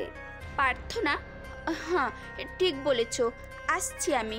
নিশি ওর মায়ের কথা শুনে চলে যায় সেখান থেকে। হাসপাতালে বড় ডক্টরের কেবিনে যায়। ডক্টরের নাম শিলা। নিশি, তুমি এখানে? ডাক্তার, গোসল করব। আচ্ছা, ওই যে ওয়াশরুম, যাও। নিশি গোসল করে, তারপর বের হয়ে শিলার কাছ থেকে জায়নামাজ নিয়ে আসে। নিলয়কে যে রুমে চিকিৎসা প্রদান করা হচ্ছে, নিশি সেখানে আসে। রুমের পাশে একটা জায়গায় নিশি নামাজ পড়া শুরু করে। ওর মা আর বাবা দেখে অবাক হয়ে গেছে। তাদের খ্রিস্টান মেয়ে নামাজও পড়ছে। মুসলমানদের মতো করে নিশি 2 রাকাত নকল নামাজ আদায় করে মোনাজাত ধরে। জামিলা আর জিহানের হাত পা কাঁপছে, মাথাটা যেন ওদের চক্কর দিতে শুরু করেছে। কি করবে বা বলবে বুঝতে পারছে না। একটা অচেনা ঘোরের মধ্যে পড়ে দুজনে নিশিকে দেখছে। নিশি নামাজে বসে মোনাজাত করে বলতে থাকে, হে উপরালা, আমি যখন খ্রিস্টান ছিলাম তখন বিশ্বাস করতাম যিশুই সব কিছুর স্রষ্টা। তিনি মানুষ রূপ এ জগতে এসে সবার ভালো করেছেন। কিন্তু যখন ইসলাম ধর্ম পড়লাম, বুঝলাম যিশু সৃষ্টিকর্তা হতেই পারে না। মানুষ সে একজন, আর তাকে সৃষ্টি করেছেন আপনি। আমি আপনাকে বিশ্বাস করি। যদি আপনি সত্য হন, তাহলে নিলয়কে সুস্থ করে দেন। আমি আপনাকে, আপনার ধর্মকে, আপনার একত্ববাদে বিশ্বাসী এনেছি। দয়া করুন প্রভু। নিশি নামাজ শেষ করে উঠে দাঁড়ায়। ডক্টরও বের হয়। নিশিকে বলে, চিন্তা কারণ নেই, পেশেন্ট সুস্থ আছে, সব কিছু করেছি। এখন জ্ঞান ফিরলেই সে সুস্থ, জ্ঞানও ফিরবে দ্রুত। আর চিন্তার কারণ নেই, সব জায়গা ভালোভাবে চেক করেছি, অনেক মেরেছিল তাকে, এখন সুস্থ। আসি। ডক্টর চলে যায়। নিশি প্রথমে তার মা বাবাকে জড়িয়ে ধরে কেঁদে ফেলে, কিন্তু ওনারা এখনও যেন ঘোর কাটাতে পারেনি। নিশি দৌড়ে নিলয়ের কাছে আসে। নিলয়ের হাত ধরে নিলয়ের দিকে তাকিয়ে বলে, নিলয়, আমি তোমাকে অনেক ভালোবাসি নিলয়। কেউ আমাকে তোমার থেকে আলাদা করতে পারবে না। আমি আল্লাহর কাছে তোমাকে সুস্থতার জন্য প্রার্থনা করেছি। তিনি আছেন, আমার কথাও শুনেছেন। আমি বিশ্বাস করি এখন তিনিই তোমাকে আমার কাছে ফিরিয়ে দিয়েছে। এবার পালা একসাথে থাকা, কেউ আলাদা করতে পারবে না, দেখে নিও। নিলয় চোখ মেলে তাকায়। নিশির পাশে বসে আছে। নিলয় তাকাতেই নিশি নিলয়কে জড়িয়ে ধরে। নিশিকে এক হাত দিয়ে জড়িয়ে ধরে নিলয় বলে, তুমি ঠিক আছো নিশি? ওরা তোমাকে কিছু করতে পারেনি? ওরা তোমাকে মারতে চেয়েছিল। তোমার আঙ্কেলকে এমপি থেকে সরাতে চায়। তোমাদের সবাইকে পলাশ মারতে চায়। আমি জানি তুমি কথা বলো না, তো তুমি রেস্ট করো, আমি আছি তোমার কাছে। নিলয় তাকিয়ে দেখে জামিলা আর জেহানও দাঁড়িয়ে আছে দূরে। নিলয় মাথা নিচু করে নিল। নিশি ওর মা বাবার দিকে তাকায়। নিলয়ের হাত শক্ত করে ধরে বলে, একটা গাধা তুমি, একা একটা ছেলেকে মারতে পারলে না? তোমাকে পেটাচ্ছিল, কিচ্ছু বলতে পারোনি। সে তোমাকে বারবার মারার হুমকি দিচ্ছিল, তাই তোমার জন্য মার খাচ্ছিলাম। না হলে এক ঘুষি মেরে ওর দাঁত সবগুলো ফেলে দিতাম। থামো, হয়েছে পালোয়ান, তুমি যে কি পারো আমি জানি। একা একটা ছেলের হাতে মার খাও। অর্ক বাহিরে পড়েছিল, কি একটা অবস্থা তোমাদের। বাচ্চা তোমরা, 2 ঘা বসিয়ে দিতা। কিন্তু আমার মারামারি অনেক ভয় করে। আসলে ছোট থেকে তো মা নেই আমার। মা মরে গিয়েছে চোখের সামনে। তারপর থেকে কেমন ভয় কাজ করতো। সেজন্য আমি কখনো মারামারিতে জড়াতাম না, একা থাকি। চুপ থাকো। দেখেছো মা, নিলয় কতটা ভালো ছেলে। সে খালি মুসলিম বলে তোমরা মেনে নিচ্ছ না। সমাজের মানুষের কাছে জবাবদিহিতা করতে হবে। কিন্তু কেন মা? নিজের খেয়ে যা ইচ্ছে করতে পারবো না, তাহলে সেই সমাজ নিয়ে চলবো কেন? আমার নিলয়কে পেতেই হবে। দুজন দুজনকে ছাড়া থাকতে পারবো না। বোঝো প্লিজ, তোমরা একটু বোঝো। তোমরা পাশে থাকলে আমি আঙ্কেলকে ছাড়তে পারবো। জেহান সাহেব জামিলাকে নিয়ে বাইরে চলে আসে। তারা হাসপাতাল থেকেও বাইরে আসে। জামিলা আর জেহান নিশিকে নিয়ে হতাশ। তারা কি বলবে বুঝতে পারছে না। নিশি আর নিলয়ের ভালোবাসার কাছে ওদের মন দোটানায় পড়ে গিয়েছে। জামি, কি ভাবছো? আমি জানি না কি করব, তবে এই নিশিকে আটকে রাখা আর সম্ভব না। নিলয় ছেলেটা খারাপ না, কিন্তু আমাদের খ্রিস্টীয় সমাজে যদি কোনো ছেলে মেয়ে অন্য ধর্মের ছেলে মেয়ের সাথে প্রেমে জড়ায়, তাহলে তাকে একঘরে করা হবে। সমস্ত সুযোগ সুবিধা থেকে বঞ্চিত করা হবে। তাদেরকে কোনো সম্মান দেওয়া হবে না। তাকে বাইরেও বের হতে দেওয়া হবে না। এই রুলসটা কিন্তু আমাদের ভাই আয়াসের বানিয়েছিল। সেই ভয়ই হয়তো সে এমন করেছে। হ্যাঁ, কিন্তু আয়াস তো বললো নিশি মরে গেলেও করুণা করবে না। আমার মেয়ে কিছু যেন না হয়। নিলয়ের সাথে সে কত হ্যাপি, দেখলা না? নিলয়ের জন্য সে ধর্ম ছেড়েও দিয়েছে। আমার মাথা ঘুরছে। থাকুক না ও ওর মতো, আমরা কিছুই বলবো না। আয়াস ভাইকে বলো কি করব এখন? জিহান আয়েশকে কল করে বুঝিয়ে বলে দেয়। আয়াস সাহেব সব শুনে বলে, আচ্ছা, তোমরা একটা কাজ করো, আপাতত নিশিকে কিছুই বলো না। এমন ভাব করো যেন তোমরা ওর এই রিলেশনের বিষয়টা মেনে নিয়েছো, বা সে যেন বোঝে তোমরা তাকে কিছু বলছো না। আর সে ওর মতো নিলয়ের সাথে থাকুক, কিন্তু তাকে বলে দিবা সবার সামনে নিলয়ের সাথে না মিশতে বা কথা বলতে বারণ করবা। এভাবে বিয়ে অবধি চলুক। তারপর বিয়ের দিন ওকে ঘুমের মেডিসিন দিয়ে সব কিছু রেডি করে ফেলবা। ফোনগুলোও সরাবা। সেদিন ওর লোকেদের কাছে আসতে দিবা না। তারপর ঘুম ভাঙবে, সোজা বিয়ে দেব। আয়াস সাহেবের কথা শুনে ওরা কিছুটা স্বস্তির অনুভব করে। তারপর সেখান থেকে চলে যায়। পলাশের কাছে তার দলের লাশ চলে এসেছে। কফিন বক্সে রাজের লাশ দেখে পলাশ সাহেব কিছু সময়ের জন্য স্তব্ধ হয়ে যায়। তিনি তো চিৎকার করে তার ভাইয়ের মৃত্যুর কান্না শুরু করে দিয়েছে। সেদিকে সন্ধ্যা, প্রচণ্ড বৃষ্টি শুরু হয়েছে। পলাশ সাহেব মাটিতে কাদার মধ্যে বসে ছেলের মুখের দিকে তাকিয়ে থাকে। কবিরও পলাশের পাশে দাঁড়ানো। কবির সাহেব বসলো পলাশের পাশে। পলাশ কবির সাহেবকে জড়িয়ে ধরে কেঁদে ফেলে। কবির বলে, পলাশ, নিজেকে শক্ত করো। তোমার ছেলের প্রতিশোধ আমরা নিবই। কে মেরেছে তোমার ছেলেকে সেটা তো তুমি জানোই। নিশিকে বোঝাবো মৃত্যুর যন্ত্রণা কাকে বলে। ভাই, ও আমার ছেলেকে এভাবে মারতে পারলো? কতগুলো গুলি করেছে আমার ছেলের গায়ে। এই রাজ, ওঠ বাবা, তোকে কালকেই কথা বলতে দেখলাম। দিব্যি আমাদের সাথে বসে গল্প করলি, কত কিছু বললি, আর আর আজকে তুই মরে পড়ে আছিস। ওঠ রাজ, কথা বল রাজ। রাজ আমার, কথা বল। পলাশ, নিজেকে একটু সামলাও। নিশিকে আমাদের মারতেই হবে। আয়েশকেও সরাতে হবে। ভাবতে হবে অনেক। ভাবতে হবে না, আমার আমার বড় ছেলে আসবে, এবার বুঝবে আয়াস সে জানে না সে কি ভুল করতে যাচ্ছে। নিশিকে তো মারবই, সাথে আয়াসকে পুরো তছনছ করে ফেলবো।